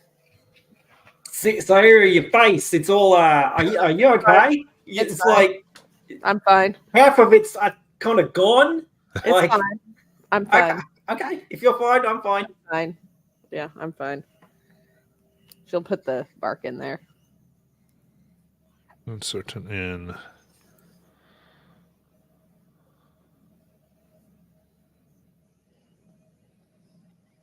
And the trees groan.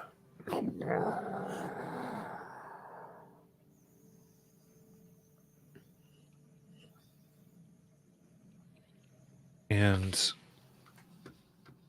yeah, to Siri in Sylvan.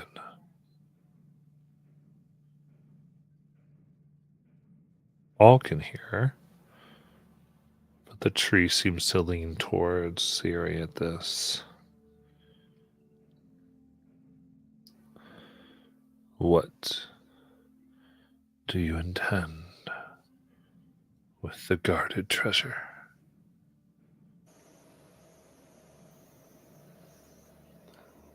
Oh, I didn't know there was a treasure.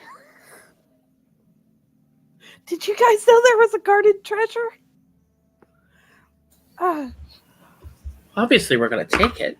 Well, we were just told to go to the insert name here of the god of the elves and magic, because I can't think of it right at this moment. Corellin, you know, Siri knows Corellin. Yeah, Siri knows. Siri knows. He does not. Okay. We were told by some giant elk to go and visit a shrine of Corellin, and when we did, we were given this piece of your bark and told to visit. Give me a persuasion check. Ooh. Oh, what is my persuasion? Okay, not terrible. I'm gonna use. We have an advantage or inspo left still, right? Yeah. All right, I'll use one of those. Are you still exhausted? Am I still? I am still exhausted, so that'd be a straight roll. Okay, cool. That is bad. 10. Are you proficient with your With rope stuff? Oh, nope. I don't have proficiency in persuasion. It's deception that I'm proficient in. A branch. Whoom, 26 to hit. I mean, yeah. That is 21 bludgeoning damage. Okay. And everyone can roll for initiative. I can't dodge. You can uncanny dodge that if you'd like. Probably later. It's fun. You can do it every turn.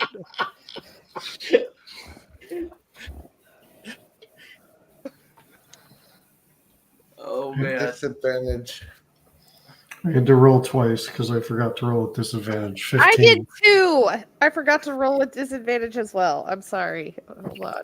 By the Oh, way, if you guys see the results on D&D Beyond, I really got another natural 1 and another natural 20 on my disadvantage roll. I got yeah. Mine is a 6 because I got a nat 1 as well, so it's fine. Nice. Then Jackson 26, Honeysaw 26, and Revere 6, and Lether 9.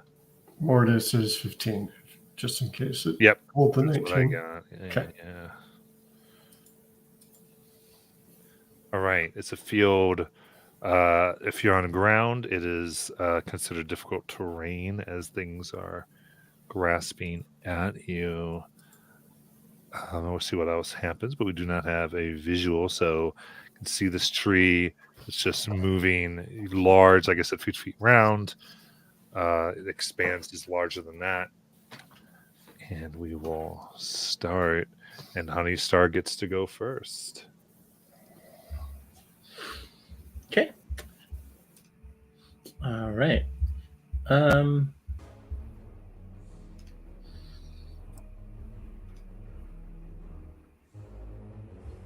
Okay.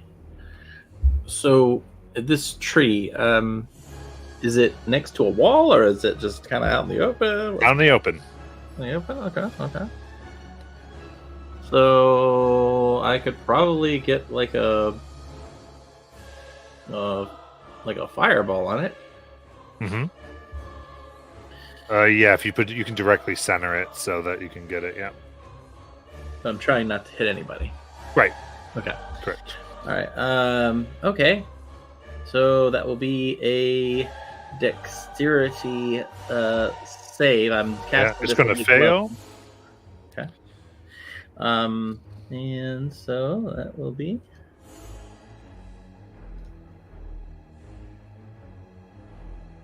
Only 36 fire. Okay. However, it's a tree, so that will be 72 fire damage. Cool. And so after doing that, I will go ahead and move back a little bit. So get out of the way. Okay. So how far do you want me back? I'll move back. Well, how close am I to it? You're probably about 10 feet. Okay, then I'll move back 30. So it goes to 40. You got it. Then it will op attack swing for 29 to hit. All right, hold on. Then I will.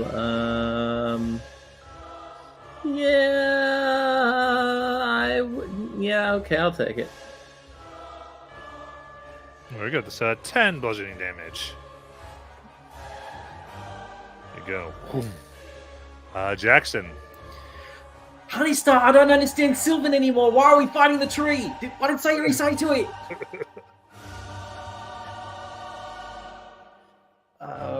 But he watched Honeystar fireball the tree, and so gonna take out the sword and aim for the nearest roots to try and hack them off.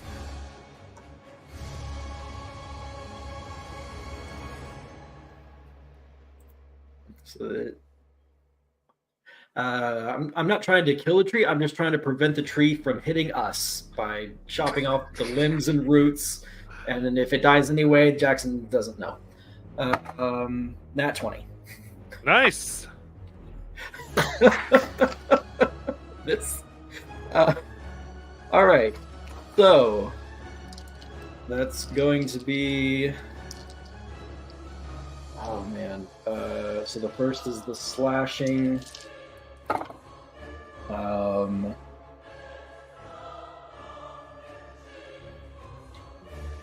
2 plus 8 is 22 slashing. Nice. And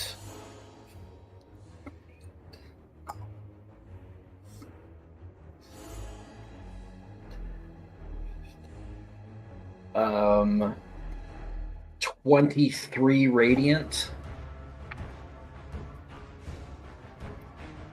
And I don't know, is the tree able to be charmed? I mean, I don't know if you've ever had to sweet talk a tree before. Well, if it's possible for a tree to be charmed, then it has to make a save. Oh, I see. No. Okay. I was just double checking. So yeah, second swing. That's a 25 to hit. It hits. And so that's going to be 17 slashing. And 9 radiant. Very good. And the third attack is a 30 to hit. That hits. Oh, okay. So, 14 slashing.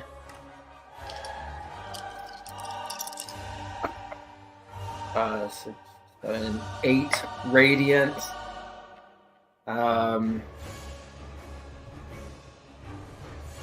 Yeah, we're gonna keep going. We're gonna action surge just. Okay. Ah! Yeah, we're just hacking and slashing through the door. Chop it down. That's a dirty 20 to hit. That'll hit, yeah. 16 slashing. And 7 radiant. That's 19 to hit. For 17 slashing. 15 radiant. Nice. And the last attack is a 22 to hit. Yeah. For 12 slashing. 11 radiant. Okay. A lot of roots have been upended. I don't know how we're doing this. The ancient tree still stands.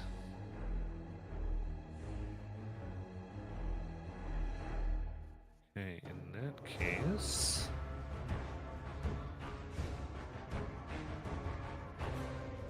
It will. Yeah. It moves forward to all of you as the tree wraps around everyone but Honeystar. And you become embroiled in its blackness and are then pushed out various ways away from it. Separated. So, first, this you'll be considered 25 feet from each other. This moment. And then I'm going to go ahead and it's going to go 1 to Jackson and 1 to Sayuri. So, So, how close am I now? So, I'm 25 feet away from the tree as well? How No, far am I from the tree? you're 5 feet of the tree. Okay. Is it swinging at me or at Sayuri first? It's going to go Jackson first. Okay.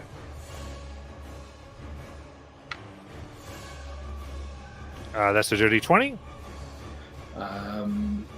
Yeah, that hits. That is 12 bludgeoning damage. Then a bow at Sayuri. I will sentinel attack the tree. You got it.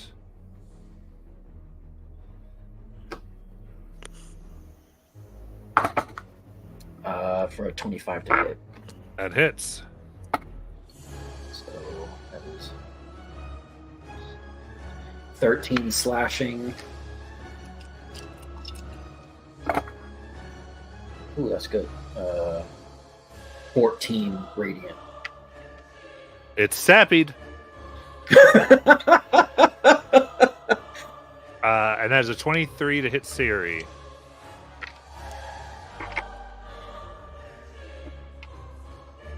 That's hitting. For 18 bludgeoning damage.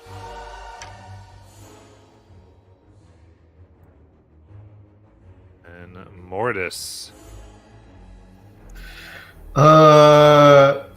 So we're 25 feet from each other, and are we five? You said 5 it feet pushed- from the tree. Okay. Sorry, you said it pushed us away, and so it's like, did it push some of us away? Did it push... So we're 5 feet from the tree. Great. Can I find the place where Sayuri put the piece of bark back in? Or have I been disoriented enough I don't know where that is? Roll a d8.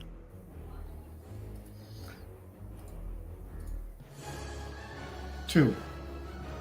It's not right in front of you, but it would be.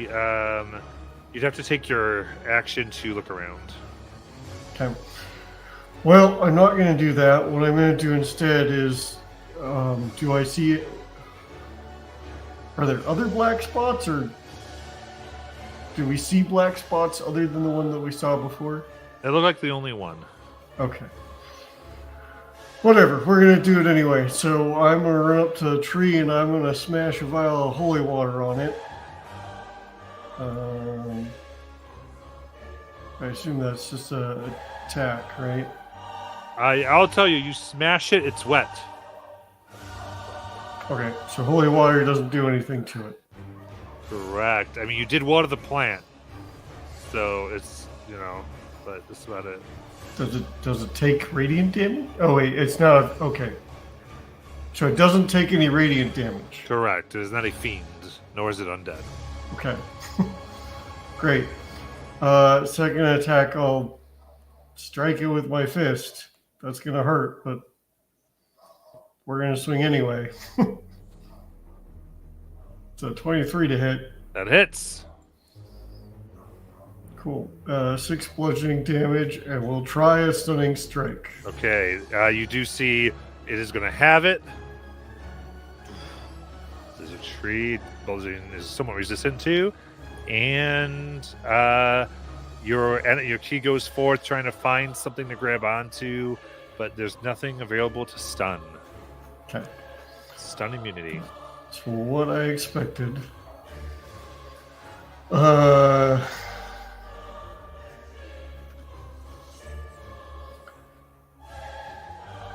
Do I have anything that I can do that's useful? I can bonus action healing word, but that's not going to do anything compared to its damage, so that's not going to be helpful. All right, well, we're gonna see if we can piss it off. I'm gonna bonus action flurry of blows. So 28 to hit That hits. for 6, half to 3. Yeah. And that one probably doesn't hit. That's a 14. That does not seem to piece away at the bark. Cool. And then my movement isn't slowed by difficult terrain, so I'm gonna run 45 feet away. I'll give that, yeah. All right. And you're mobile? Are you mobile in this one? No. Okay. I know it's But- like an up attack. But Drunken Brawler Drunken Brawler does the same. does the same thing. Okay. Could have just said, whatever. Okay, dude. Let's go to Lithra. She sees a vial of holy water shatter, and she's like, "Oops, let's stay away from that." And she'll cast Blight on the tree at 5th level. Nice. What's that save? Con save 20. I heard cast fly on the tree. I was like, oh, that's gonna be interesting. All right. That is a 26 for the con save. Try to silvery garb that. Sure. And just checking, Blight doesn't give Does a it- plant disadvantage, does it? Oh, it does. It does. It does. There you go. So we'll try that first if you still want to do it. That's a 24. And now you want a silvery? Sure. Okay. 23. Oh, wow. That is, let me check. So 72 by 36 damage, necrotic. Okay.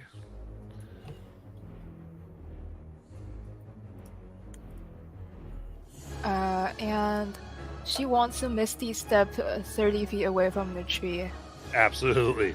and move another 30 feet away Yep. and 60 foot be in distance. the air a little bit. Yeah. Yeah. All right, Siri.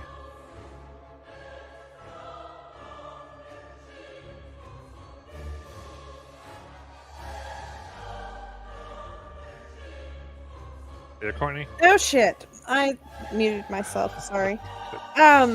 Siri's gonna cast invisibility on herself, Nice. and she's gonna say in Sylvan,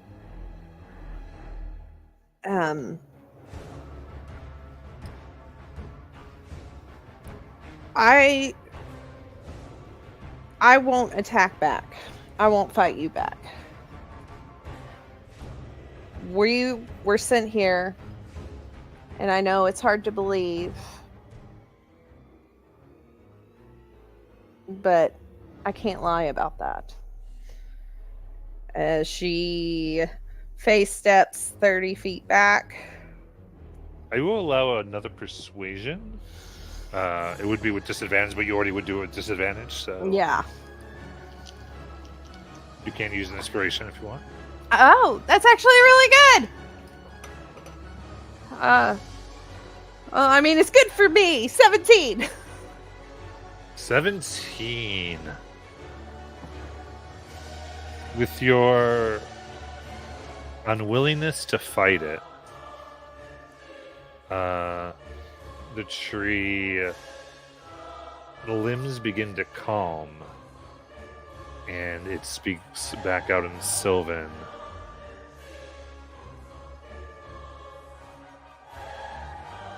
I recognize your providence.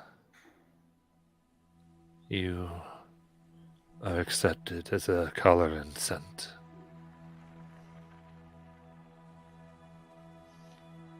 She'll call out, "Don't attack it anymore," in common. I will allow the round to finish, basically Uruvir and Thorin, if there's anything in particular you want to throw in here.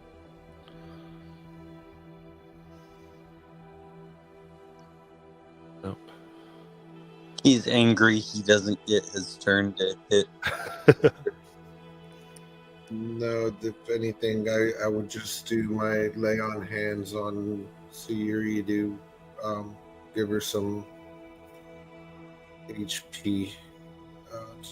She's invincible. Then I would have dropped concentration on invisibility. Oh, I forgot she did that. Yeah. Feeling out blindly for 12 HP.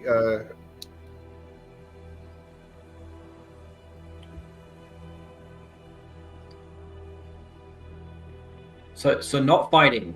No, we're not fighting. No. Why were we fighting in the first place? It misunderstood me. Oh. It thought I was lying. Oh. What did it ask you? Why we wanted, what we wanted with the guarded treasure. Oh. There's treasure somewhere? Yeah, I didn't know either. And what made me call you? She'll ask the tree.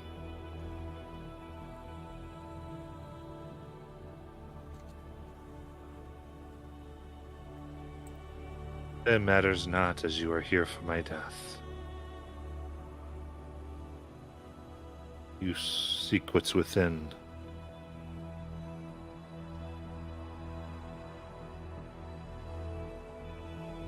So you'll die if we take with this guarded treasure? Yes.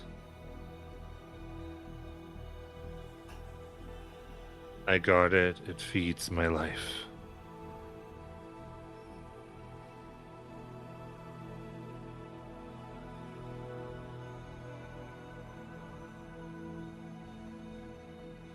Is Sayuri translating this for Jackson? Yes. And others? Yes. Probably just Jackson. I assume everybody else can speak. No. I don't know. The dwarf cannot speak Sylvan, Oh, okay. Not alone. as he regularly reminds people in Dwarvish, but he doesn't speak Dwarvish, so it just sounds like ancient mumblings. Well, okay. Can you tell the tree that we're here to fulfill the will of Corellin? I already did, and I believe this is the will of Corellin. Corellin. Is it A or an O? C-O. A Corellin. Okay. I already did, and I believe if this is the will of Corellin, is there a way that Did you tell it we were here specifically to seek the Solar? the Solar? Oh, I That's- forgot about that. That's what we were instructed to seek. Is that what we're she'll ask the tree. Is that what it is, the Solar?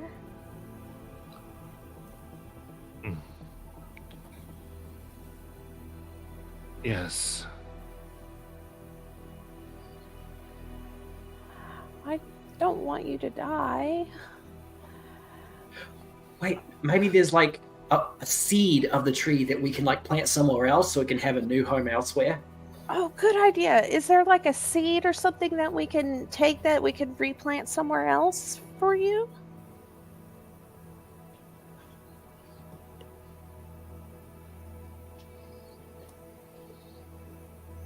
I came from one such seed. It was a ritual known by druids.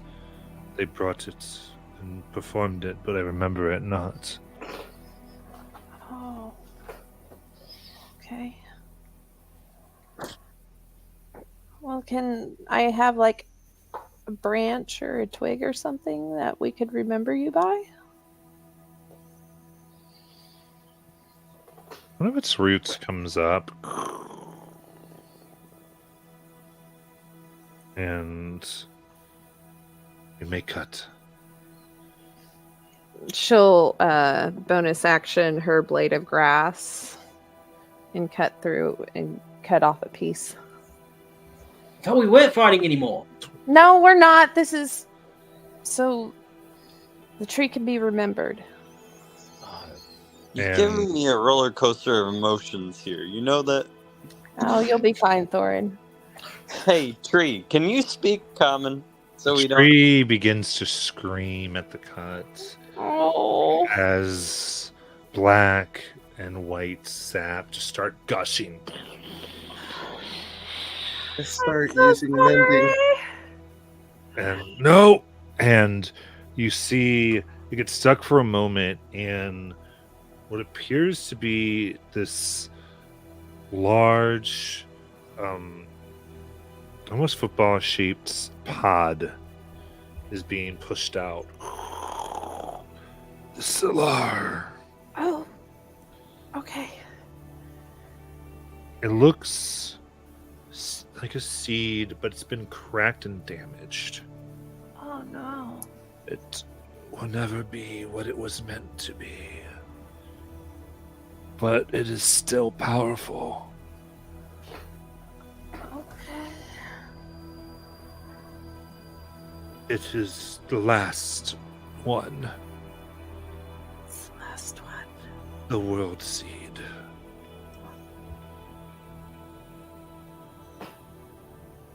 The World Seed. Okay. So Yuri will take it gently. I'm sorry.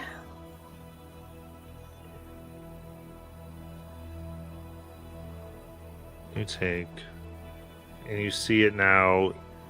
The liquid keeps pouring out, almost as that it's what kept this thing alive, and it's like the tree is deflating, as if no longer under pressure, like a thin, an inflatable. As it begins to sink, and you can ask if you want anything before it breathes its last. You may.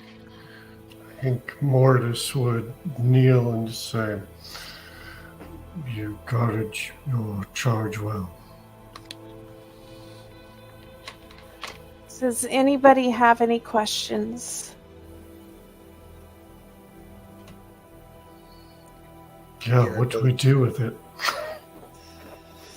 Well, we take it to a druid so that they can do the ritual again. Somewhere else. Right? It's not me. Starts to speak in common. It's once could have been another place, a world, but it could be a small place now, if used right.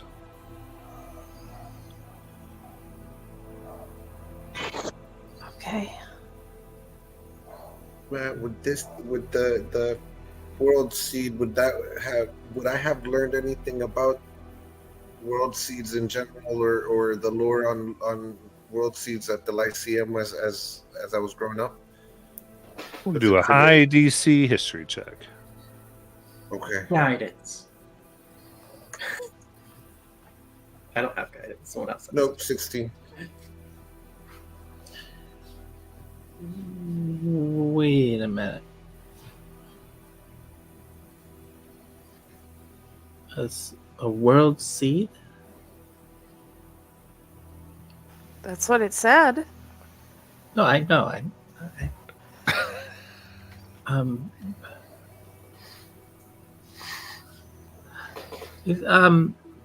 Tree. Yes. This World Seed.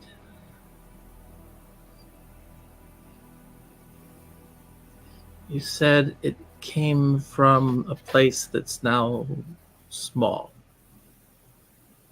Can make a small place. Right. So it's a seed that creates a world. Not anymore. But a piece of one now. If used right. Does this... because I barely remember, but does this sound like anything that Gilmore was talking about? Mm-hmm.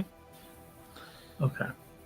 Sound a little bit like that. And it has notes to what the Raven Queen told you would be here. To you specifically, Honeystar. To me? Yeah. That's what I thought. Siri, can I look at that? Oh, yeah, I was gonna identify it, but sure. I just want to see if it... She'll give it over. When I look at this seed, does it remind me of the types of things I was seeing when I spoke to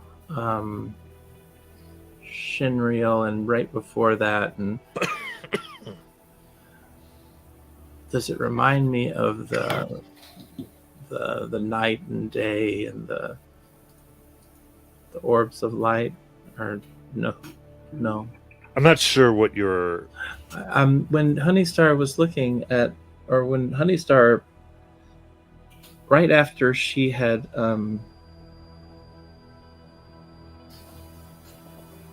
right after she'd spoken to Shinriel, she had started to feel as though she was getting close to fulfilling the 3 gifts. Mm-hmm. And she began to feel as though she could see this. Gotcha. I understand where you're going now. Okay. Give me a wisdom check.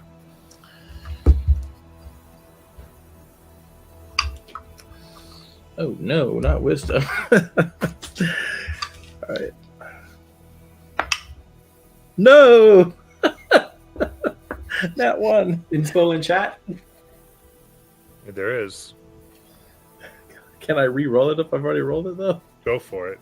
All right.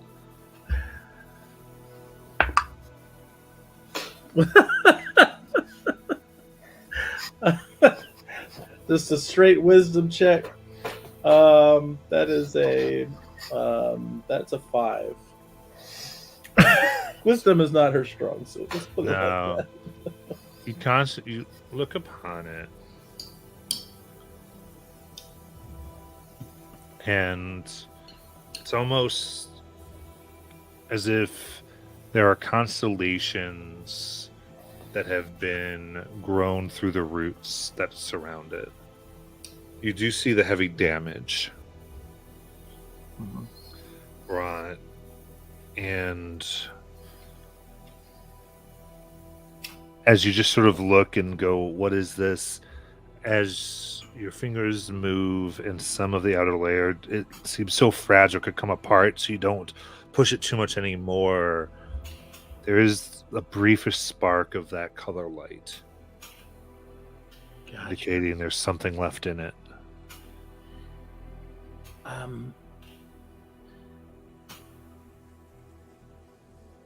I think. I mean, I don't know enough yet, but I think this is a piece of a puzzle. Is it a corner piece? No, not exactly. Anyway, more like kind of like the part of the puzzle that you don't really know where it goes until the end, and so you just kind of put it off to the side, and you're like, okay, it's there. It's an important piece, but I later have to figure out where it goes. More like that kind of a piece, and. I mean, it may not mean that much right now, but I think it's. Do you remember what I was telling you about that the night and day? Yeah. I feel like this is related to that. Oh. In a weird way. I feel like this is a piece of the puzzle that makes it go, and it just doesn't have the energy right now, but it could. And she kind of hands it over to Sayuri, but maybe you can figure out something more.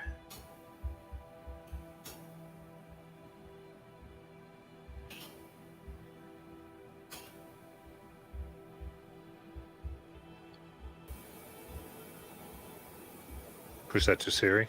Yeah. Yeah. She kind of, she'll take it.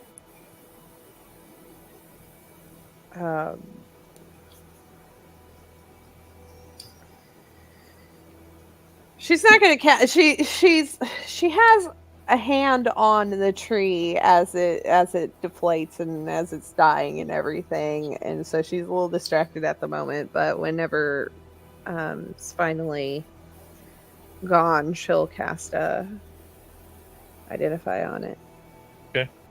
Yeah, so the last bit of it seeps into the ground below.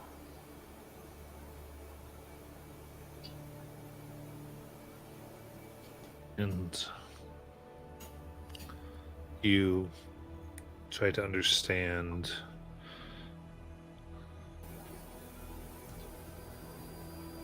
and it is you can tell from their spell it is a damaged, fragile world seed.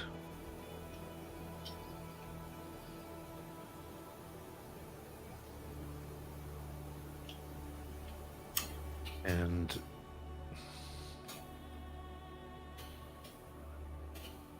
once something like this, its original purpose, a world seed,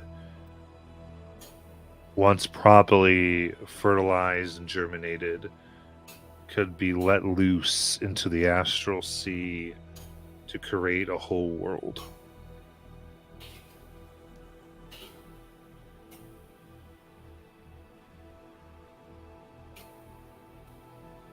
And they are often guarded as if they are let loose and done so upon the world in which they come from, they will destroy and replace that world.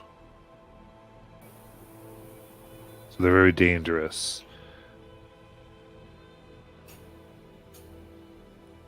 And they're usually sprouted upon the root of whatever world they're in. Where that world seed first started.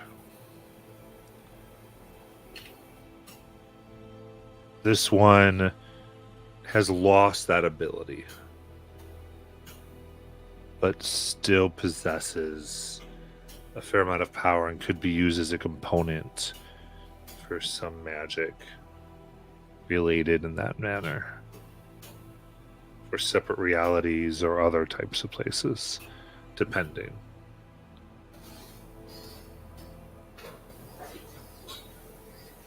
But the precise way and how, the magic can't quite understand. All right, she will relay that information, but then she'll be like, "This is above my pay grade. I don't understand how it's supposed to work, but it works in some fashion." I think, Sari, do you know how? Okay, so you know how you and I are connected to the wilds, right? Uh-huh. Well, I don't think I can be. What? I think, okay, so you know how I said what I said about writing something on the wall? Like we all did. Oh, yeah. Well, I did that, and I've had this strong belief that a lot of the pain and all of the bad things and all of the torment and the hurt, it's my connection to the wilds. It's where I lost everything. It's where I lost my family, and I lost my way, and I lost my love of being what I am. And I started to lash out at everything and everyone, and the hierarchies and I don't think it's a healthy place. I think I'm supposed to find a place for me, like not for me, but like for people like me, for, like for pixies. So you're saying that you're wanting. So you're saying that you think this is a way to create a new Feywild for pixies? No, absolutely not. What I'm saying is it's a place where pixies can be safe. Oh, okay. I've got this feeling that things are happening to pixies.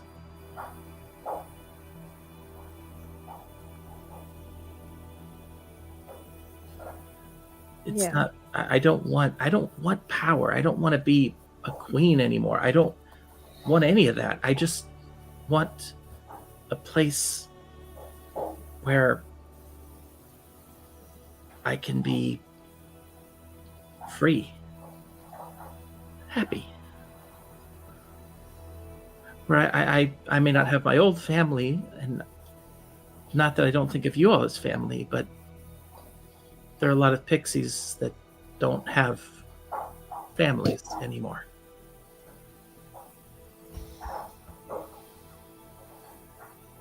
I feel like this is a piece of a puzzle. Oh. Oh, okay. You should have it. You don't mind? I have. I don't believe I have any use for it. I don't know how to use it.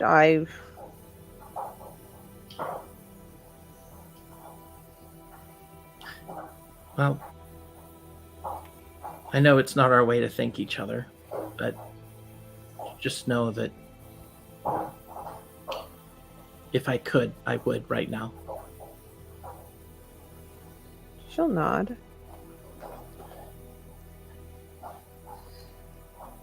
Can we hug? Yeah, if you want. I mean, I'm really tiny now. I don't know if maybe I could hug your ear. That'd probably be best. I don't want to squish you. Okay.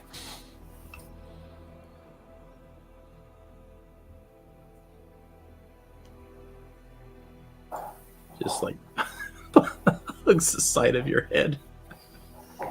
She'll like kind of tap you on the back with her index finger.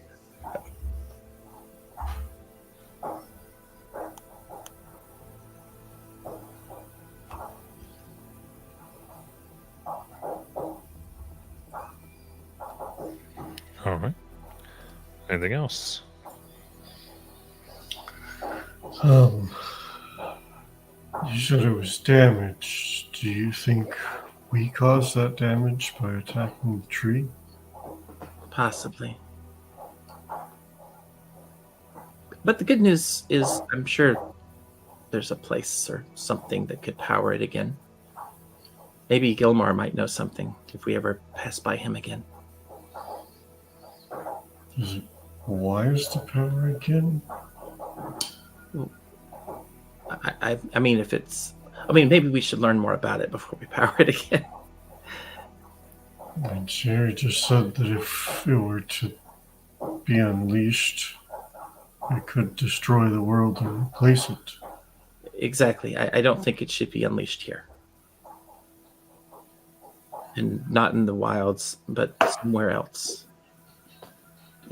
Maybe all this will make sense later. Like I said, it's like the piece of the puzzle with it that I don't know anything to do with. And it's just off in the corner.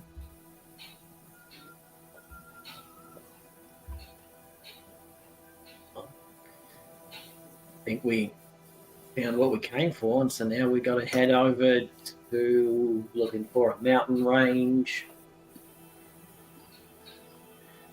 to the west. Firebird, right? Yeah. That would be the next location for us to seek out. So see if I can find out which direction is west and start heading that way. And try and get out of here before we fail too many con saves and get stuck here forever as ghosts.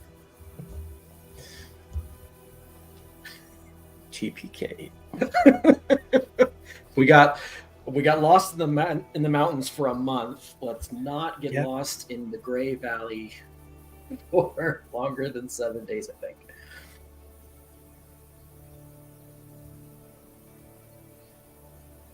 Okay. So what would you like to do? Head west. So where are you attempting to get to from here? The Cliff Keep Mountains. Okay.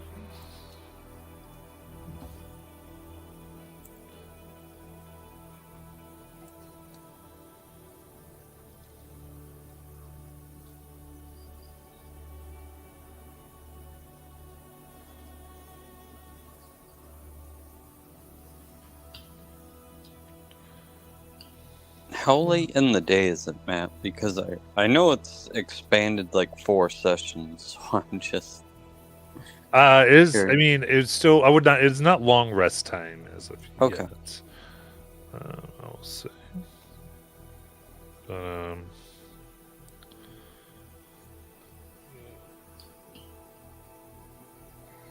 Just I want to get the map up and just for whatever reason they changed World Anvil in the way that it looks.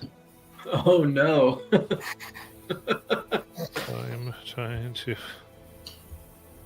Rearrange all the icons on your desktop. Can't find anything. Yeah, you're just like, what is this? Here we go. Yay. Should be a little button. Map. Then I gotta go, wait, where's your button? Where's your button? Okay.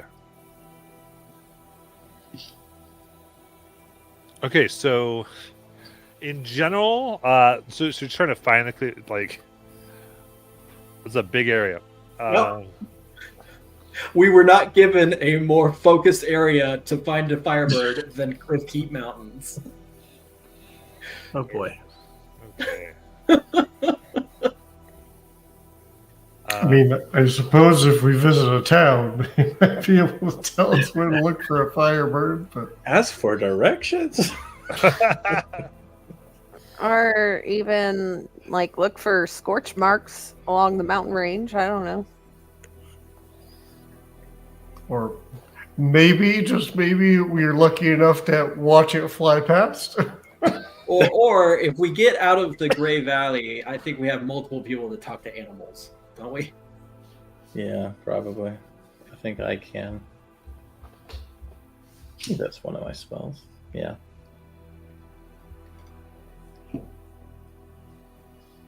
Okay.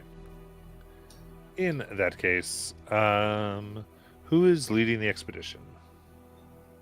Not me. I mean, my survival is a +6. My survival is +8. I should probably lead.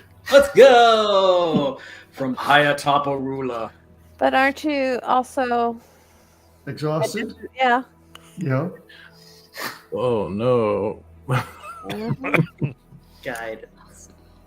Yeah. I mean, if one of you wants to help. I'm proficient in survival too, but I'm not at your modifier. I can try to help.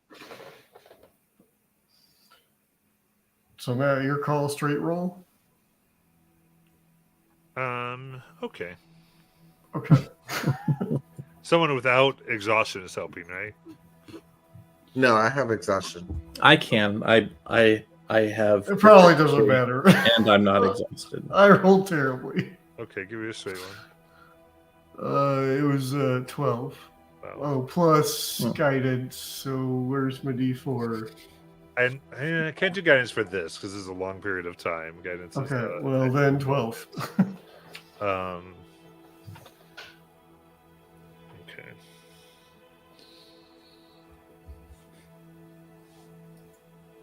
Excellent.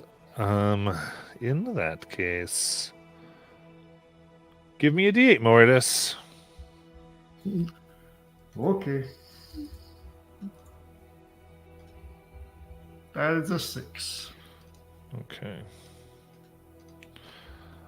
Perfect. That means I picked the biggest, baddest boss enemy version of the encounter. Yeah, and now that we have rolled, would enhance ability have worked? Yeah. I also am out of second level spell slots to cast it. I thought about the same thing.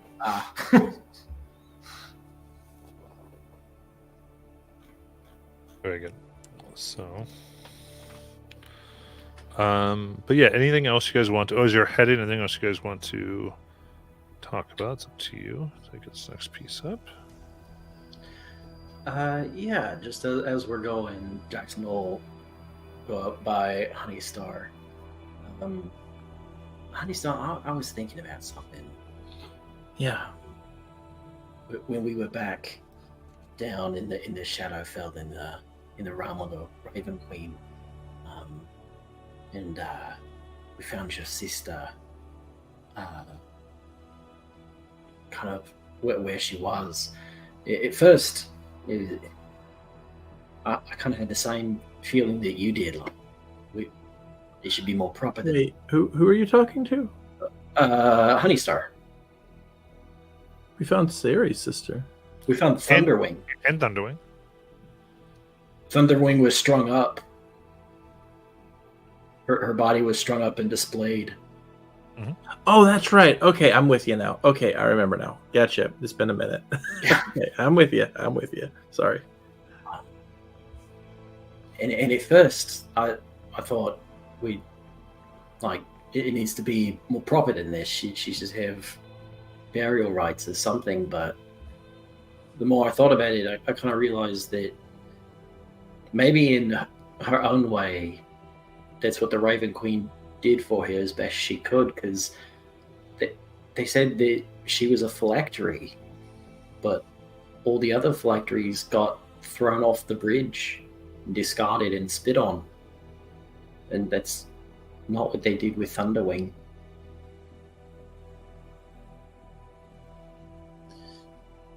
No,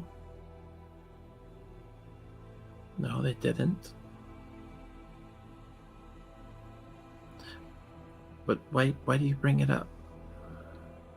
Well, I thought maybe if you were still mad about that, then there might be a different perspective on what we saw. And I know you were trying to find your joy again. I was just trying to help. A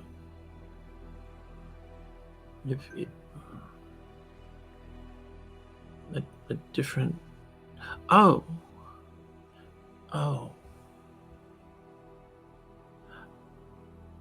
I mean, what happened at Thunderwing was awful. Yeah. Not as bad as when I thought she was coming back, and then she didn't. That was really bad.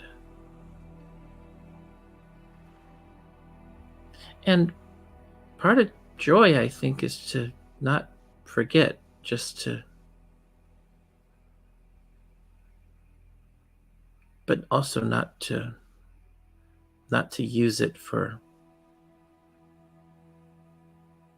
something nefarious. Yeah.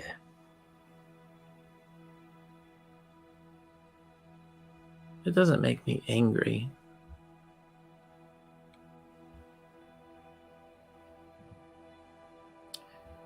She was important. Very important. And just like the others, she's gone.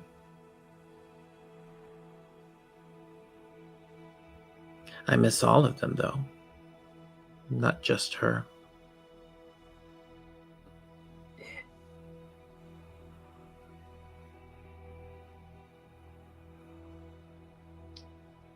But I think that's why I want to do this. That's why I just don't want this to happen again.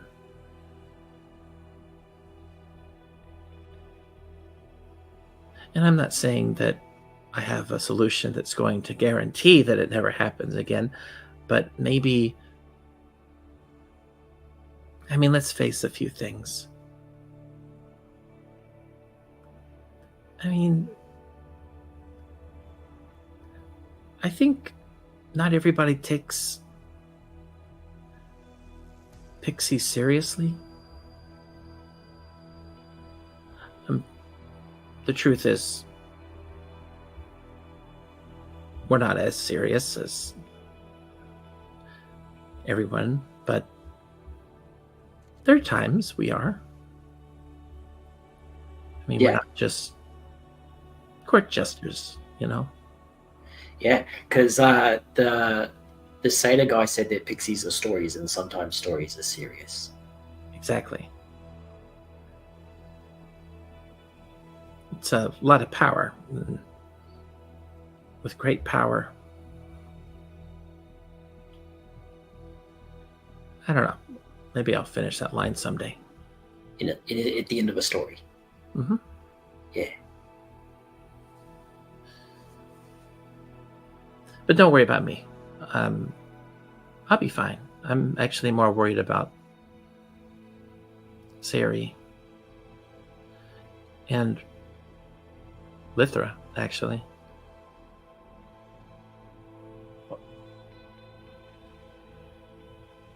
I mean, We'll look out for him. Yeah, I mean, Lythra had to make a impossible choice, and Sayuri also had to make an impossible choice. Yeah. I don't think I'm as strong as to make it as they were. I don't think I could have been as selfless.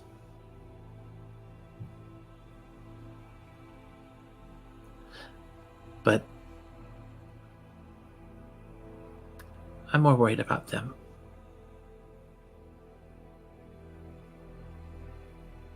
Yeah.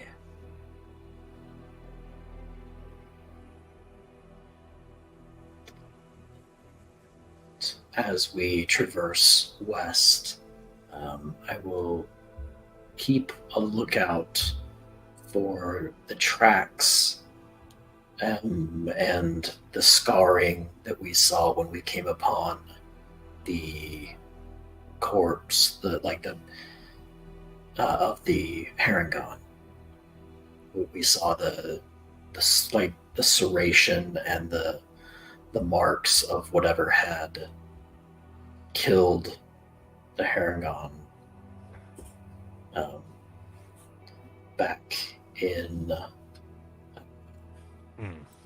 the Umbra Hills, and I'll see if, just keep an eye out for if I see any more of those tracks.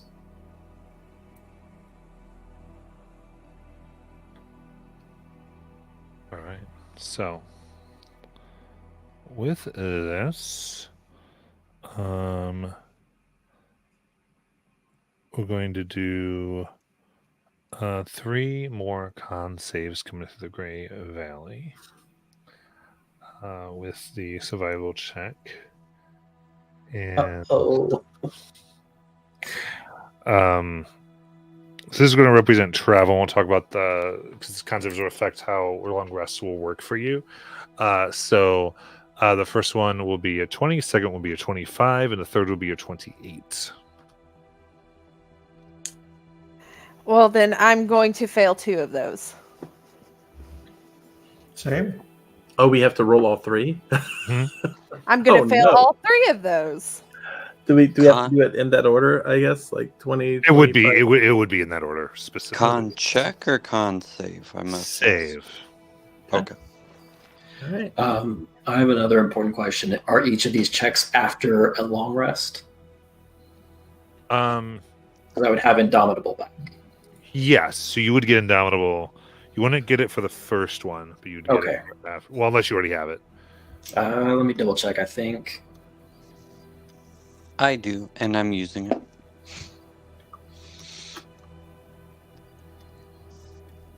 no, I've already burned that first one.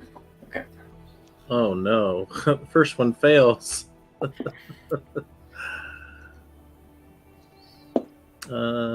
Second one fails.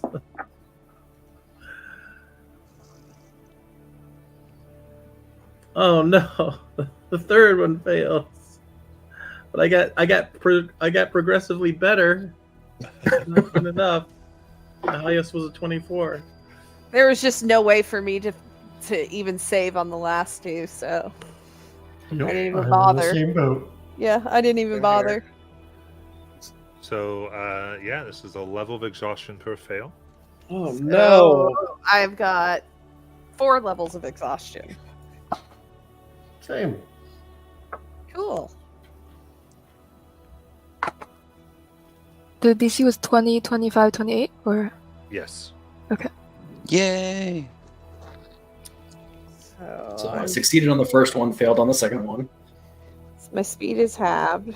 I have disadvantage on attack rolls, saving throws, and ability checks, and I have a half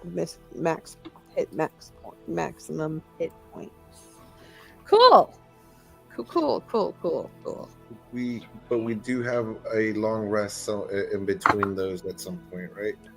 But you cannot, as long as you're here, you cannot regain them. Yeah. It's in the that's Great right. Valley. Oh, Oh so no! You will get a So- long rest, but you cannot delete exhaustion.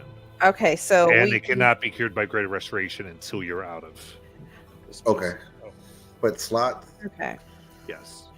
Okay. Okay, so I'm sorry. Oh, it's if you've got if in this valley you've got in 3 levels of exhaustion, which I don't think anyone had before the first long rest, you are incapable of regaining spell slots until you're below 3 again. Okay. So I can regain them once because I would have only gotten 2, Right. and then I won't be able to until we get out.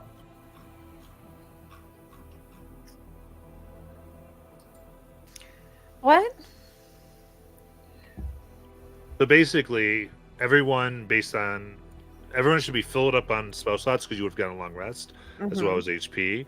But if you have 3 or more of the exhaustion from here, you cannot regain spell slots until you bring it below 3. Okay. Well, okay, so I have 4 exhaustion. Okay. Yeah. Okay. But I think we get it for this one because So none of us would have had 3 exhaustion at the time of the long rest. Correct. Was- Everyone filled up. Mhm. Everyone's filled up. yeah, but we First didn't long rest. lose that first level of exhaustion that we had. Correct. Correct. Yes. So anybody who had that first level of exhaustion and who failed the last 3 Yeah. con checks would have 4 levels of exhaustion. Now, do we round down or up on our max HP? Down. Down.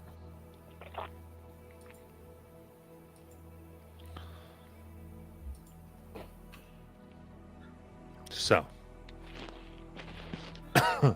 as you've proceeded through this, doing the directions as best you could, trekking through hoarse, unforgiving terrain, you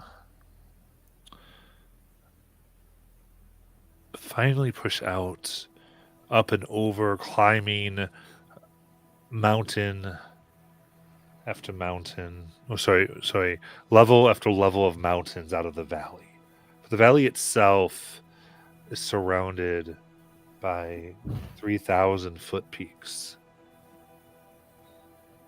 to climb up. So this would be athletics checks. I'm going to do 1 to see if you took damage in here. This is a 23 athletics check. For people who can I fly, I fail. If you can fly, I'll give you acrobatics because you will have to dodge like winds and things. yeah. Okay. I fail. I can't make a 23. I'll use my inspo on that. What if we have spider climb? I'll give you advantage. Disadvantage. So straight roll? That's no. It's oh yeah, you get it. There. I get 11.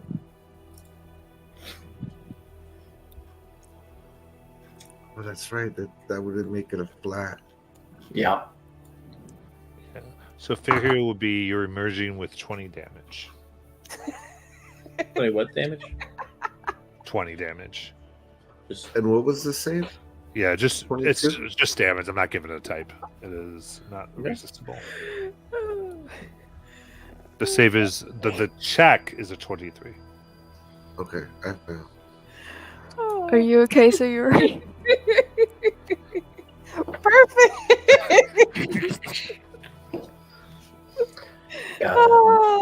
Just saying, I'm hating this exhaustion. It's ruining all the nat 20s.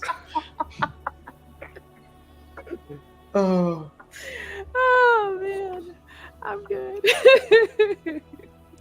I think I still saved. 23, exactly. Yep. Okay. Then you don't take any.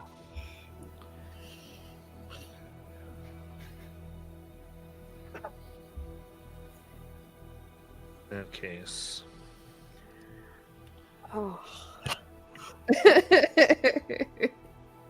Moving I do have an important question. down the peak. Yes. Have we done Hero's Feast that gives us temp HP? No. Okay. And it doesn't give you temp HP. It raises No, your magic. it's gone at this point. Yeah. I guess they're asking if you made another one at some point. Probably not. Well, I guess yeah, because it doesn't actually cost me a spell slot to do it. It is your item. So you Yeah, I would cast it. Yeah, why not? can have it coming out. What's that? Is that 2 something? 2d10. 5. So I think that's 2 to Sayuri, 5 to everybody else. Well, that's 2 to Bortus, too.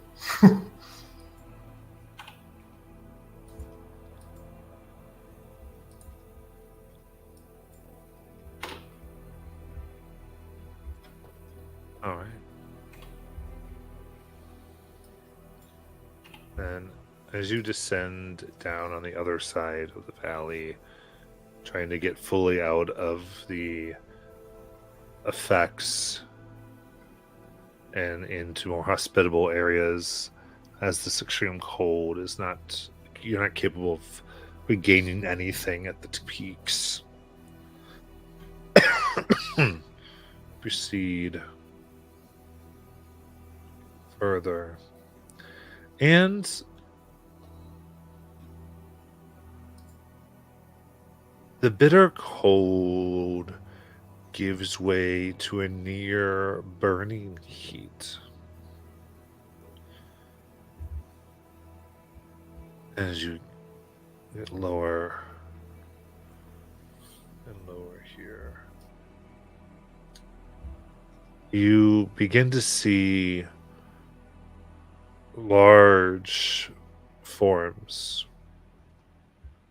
roughly man or woman like, moving about below. There is a thick yellow cloud of gas that pervades a village. Although residents seem to be between 10 and 15 feet tall. From this distance, you can see it seems to be what most of you would recognize as hill giant settlement. Vast.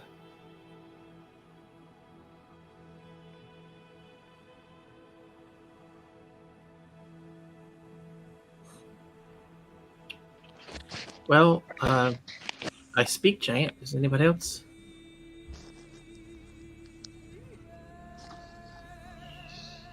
Okay. Would Thorn know anything about hill giant settlements? Indeed. Give me a history to see how much you know. Okay. Oh, that's really... What? I got nat 20, but then I remember I still am exhausted.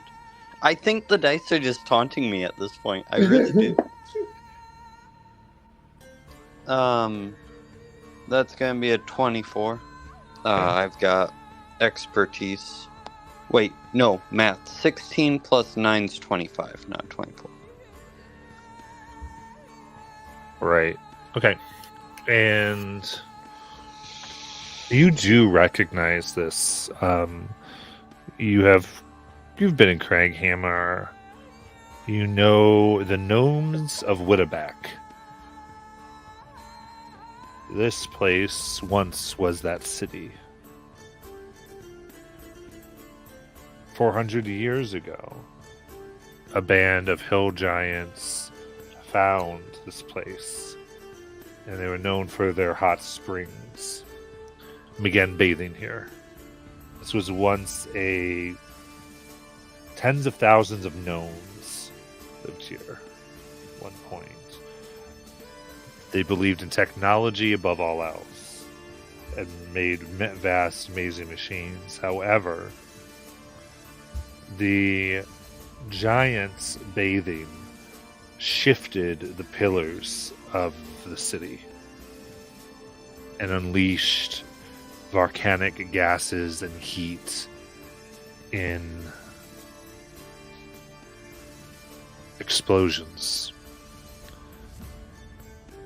Over 2,000 gnomes were suffocated in one night, with many others incinerated in isolated gas explosions. This caused them to flee to Craghammer, pursued by the hill giants, who were terribly hungry and used them as snacks as they fled. Now, this settlement, you would know by the giants, is called Gundagrunch now. And these are the 10th generation or more, and to them it is their ancestral home.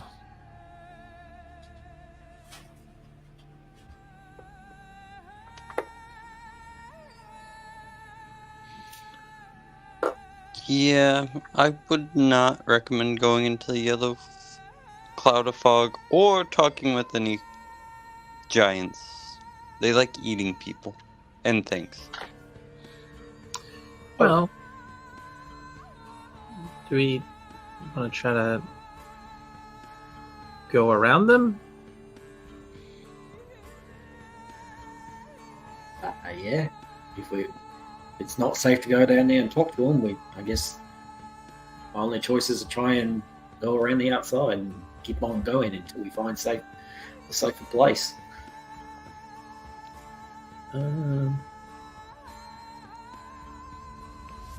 Wonder. But some of you look really tired. Are you okay to keep going? Well,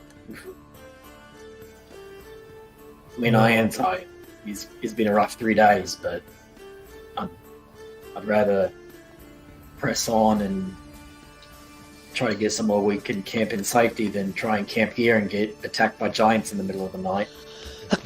Looking below, I would say, well, let's do this first. Give me a survival check to get about, sorry. Thorin, you would understand that the Pools of Witterback are north of Craghammer.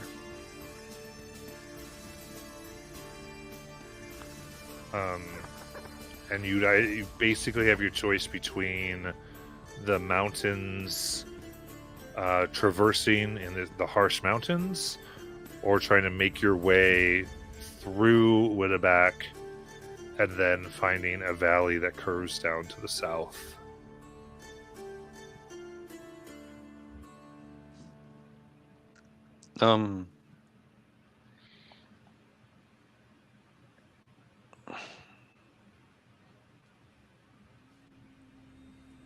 Yeah, Thorn being Thorn and being a dwarf,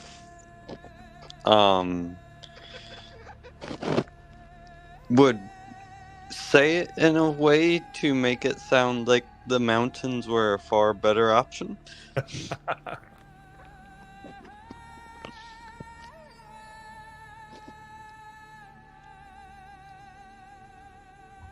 Well, whatever gets us around them, because I don't think we're going to survive a fight. Yeah. Not against the whole village of giants. So, That I'm not worried about. I'm more worried about the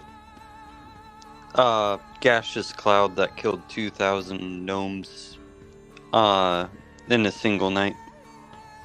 Oh, when I remember history, it helps if I actually tell you guys and not just remember in my own head. I might try that sometime. And he doesn't relay the rest of the history he learned. okay, so yeah, we try and go south and avoid the village and all the nasty gnome killing gas. Sound good? Or the mountains to the north. Isn't that through the gas that you told us to avoid?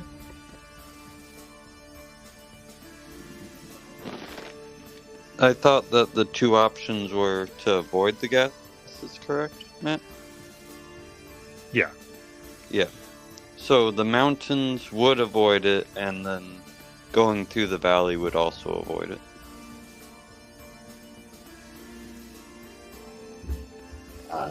Yeah, but whichever way avoids the gas. Sounds good to me. Well, what kind of gas is it? Is it poisonous gas?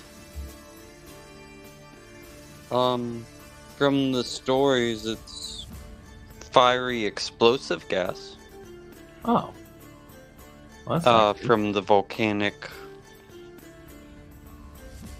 side, and I mean, granted, I don't know if gnomes are like dwarves, but I just assume that they're like our cousins. So I'm guessing if it was poison, that it wouldn't really affect them all that much to kill 2,000 of them in a single night. I only ask because I know it doesn't affect us right now. Yeah, but the fumes also was known to explode in the storybooks too every once in a while. Okay. Yeah, they'd be flammable, and also it is poison. The poison you would be fine against, but from the story you also get there places where then there's no air. Okay. All right. So yeah, mountains it is. Yeah. Works for me. Yeah. So we'll head through the mountains to avoid the giants and the gas.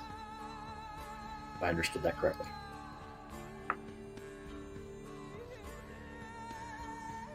All right. Just for reference, are the giants standing in the gas, or is the gas are the giants mostly avoiding the part of the town where the gas They is? seem to be within it. Okay.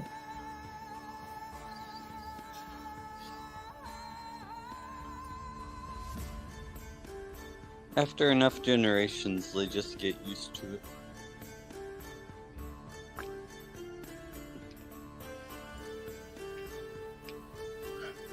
I mean, it's a terrible idea because it'll put us in a fight we won't survive, but if it's explosive, we could light it on fire. Why would we do that? To clear a path? But I'm scared that if they lived here for so long, they're either really durable against fire or not affected at all. I mean, I could use a resource to find out. Oh, I Let's just think let finding them... out's a bad idea. I think we should just go, but Okay. I just wanted to... What were you saying, Sari?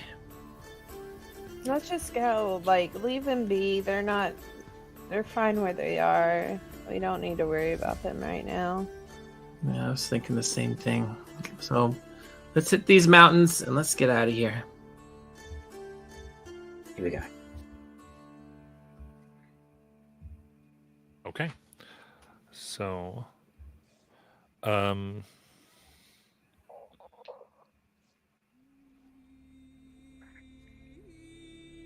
yeah.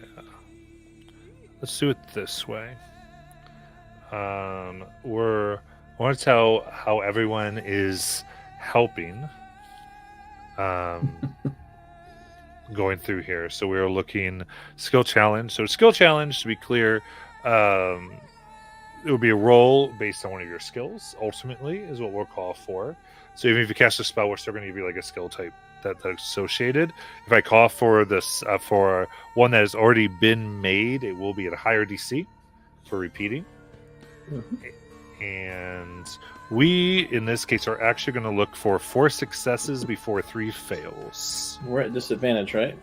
Yes. Okay. 100% at disadvantage. Yep. Here we go. I'm ready. You can tell me what you'd like to be doing.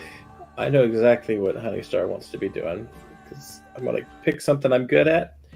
So Honeystar is going to try to be encouraging the party, trying to persuade them to go on and to just keep on trucking along. We can do this. We got this, and using all of that training from Peppy's cheerleading academy that she went to kind of get the whole team on board here. Okay. I'm going to set this at a 20. Oh, God. All right.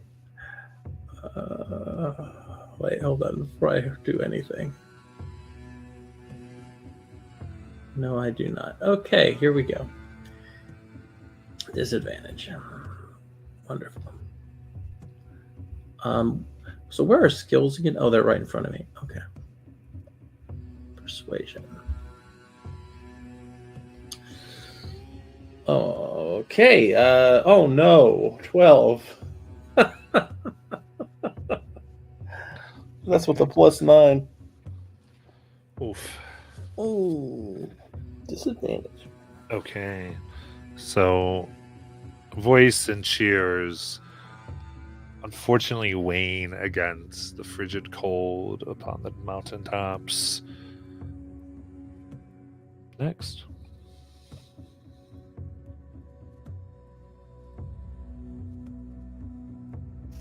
I guess Sayuri is going to try and help with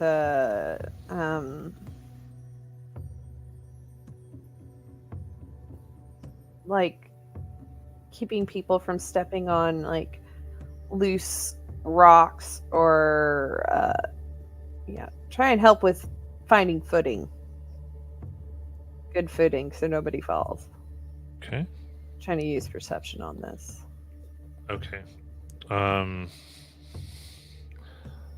Yeah, I would say looking out for these danger spots sounds good. Perception 17.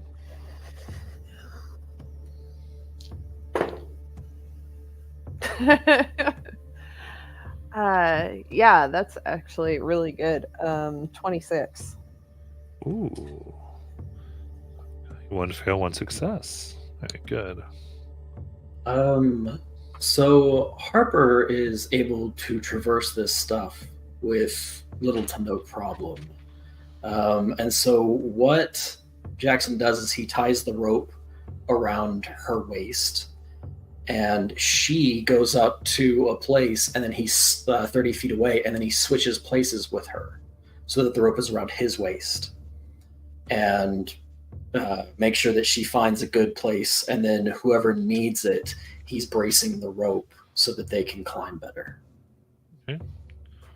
Give me athletics. It's going to be 12.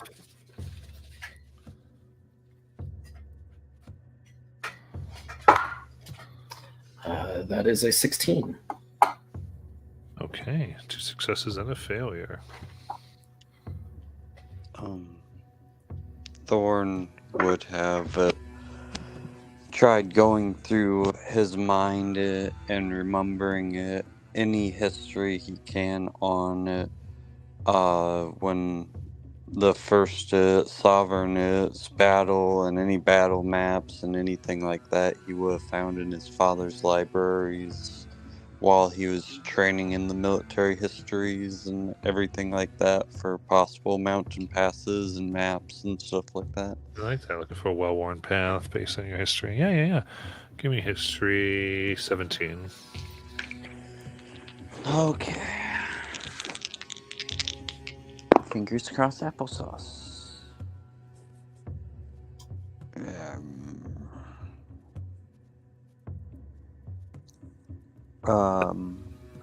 Math. 9 and 9 is the number. 18. Okay. It's 3 successes.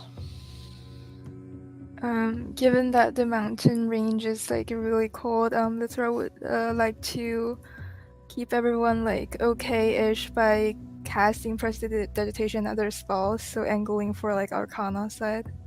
Does that sound? Okay, so you're trying to, with prestidigitation, keep people warm? Yeah, and maybe like sending her familiar out and just like attempting to use magical means to keep people okay. Okay. I'll be a little nicer. I'll go to DC 23 Arcana. Okay, let's try it at disadvantage. 23. Okay. Made it. All right. So- that is, I do need everyone to go, but yeah. So I'm gonna be trying to use insight as Ervir is trying to pay as close attention as he can to all of his party members as we're going by and casting enhanced ability on them as they become necessary. I'm with expending, I'm thinking at least 2 spell slots at this point. Do advantage on strength or advantage on dexterity as the needs have arisen so far. I'd say DC 15 wisdom check.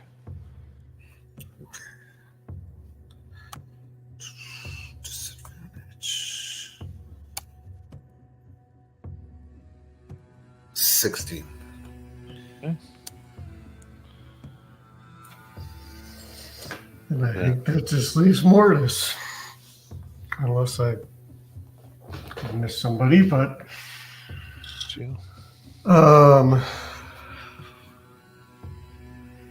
yeah, I mean Mortis has kind of been the survival guide. And I think he would continue that role and try watch the weather, watch for signs of changing weather, watch for animal just trails through the brush that look like they're animal trails. Look for signs like that. Okay, give me a survival check. 18. 18, huh? Disadvantage. All right. I need to roll a 10 or better. Here we go. Well, one of those was better than 10. The other was not. 10. Okay.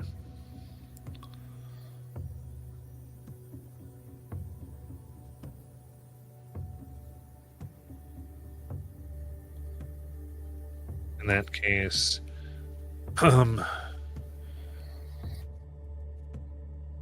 day's moving.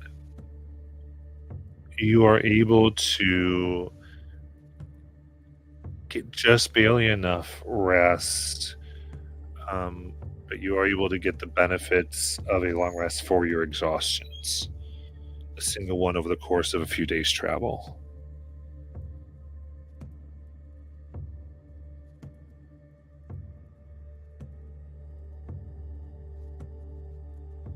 However, for the failures, which are 2, you will arrive. I'm going to just roll this because that way it can be a little easier.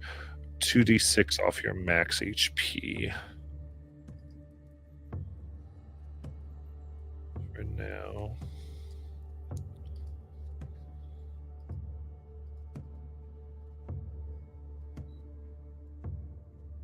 Six.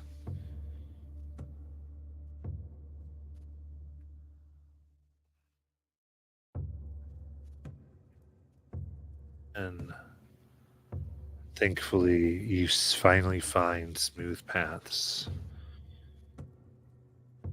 You can see will lead to one of the grand gates of Craghammer.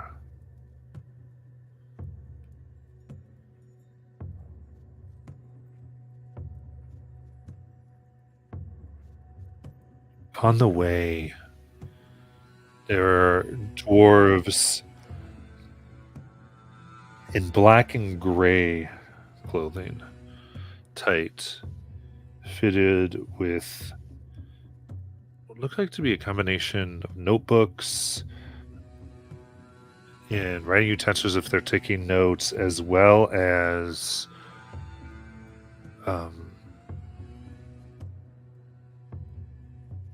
various blades. They surround the gates. Incoming travelers seem to be questioned. And those who are leaving are having to show intense documentation.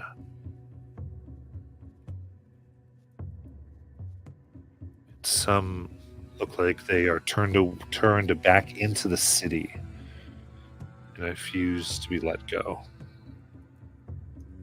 And others, as you approach, actually are chained and escorted inside.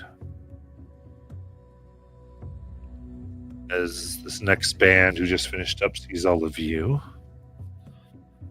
and seeing your rather horrible looking situation, blows a whistle as they, with one hand and what looks like almost a holstered hand crossbow, the other motion you confidently forward. So you come in, and we'll end there for tonight. You see Thorn has a very big smile that he finally can talk to people in Dwarvish again. All right. And Watson, thank you so much, and we'll get back to our story next week. See you then. Good night.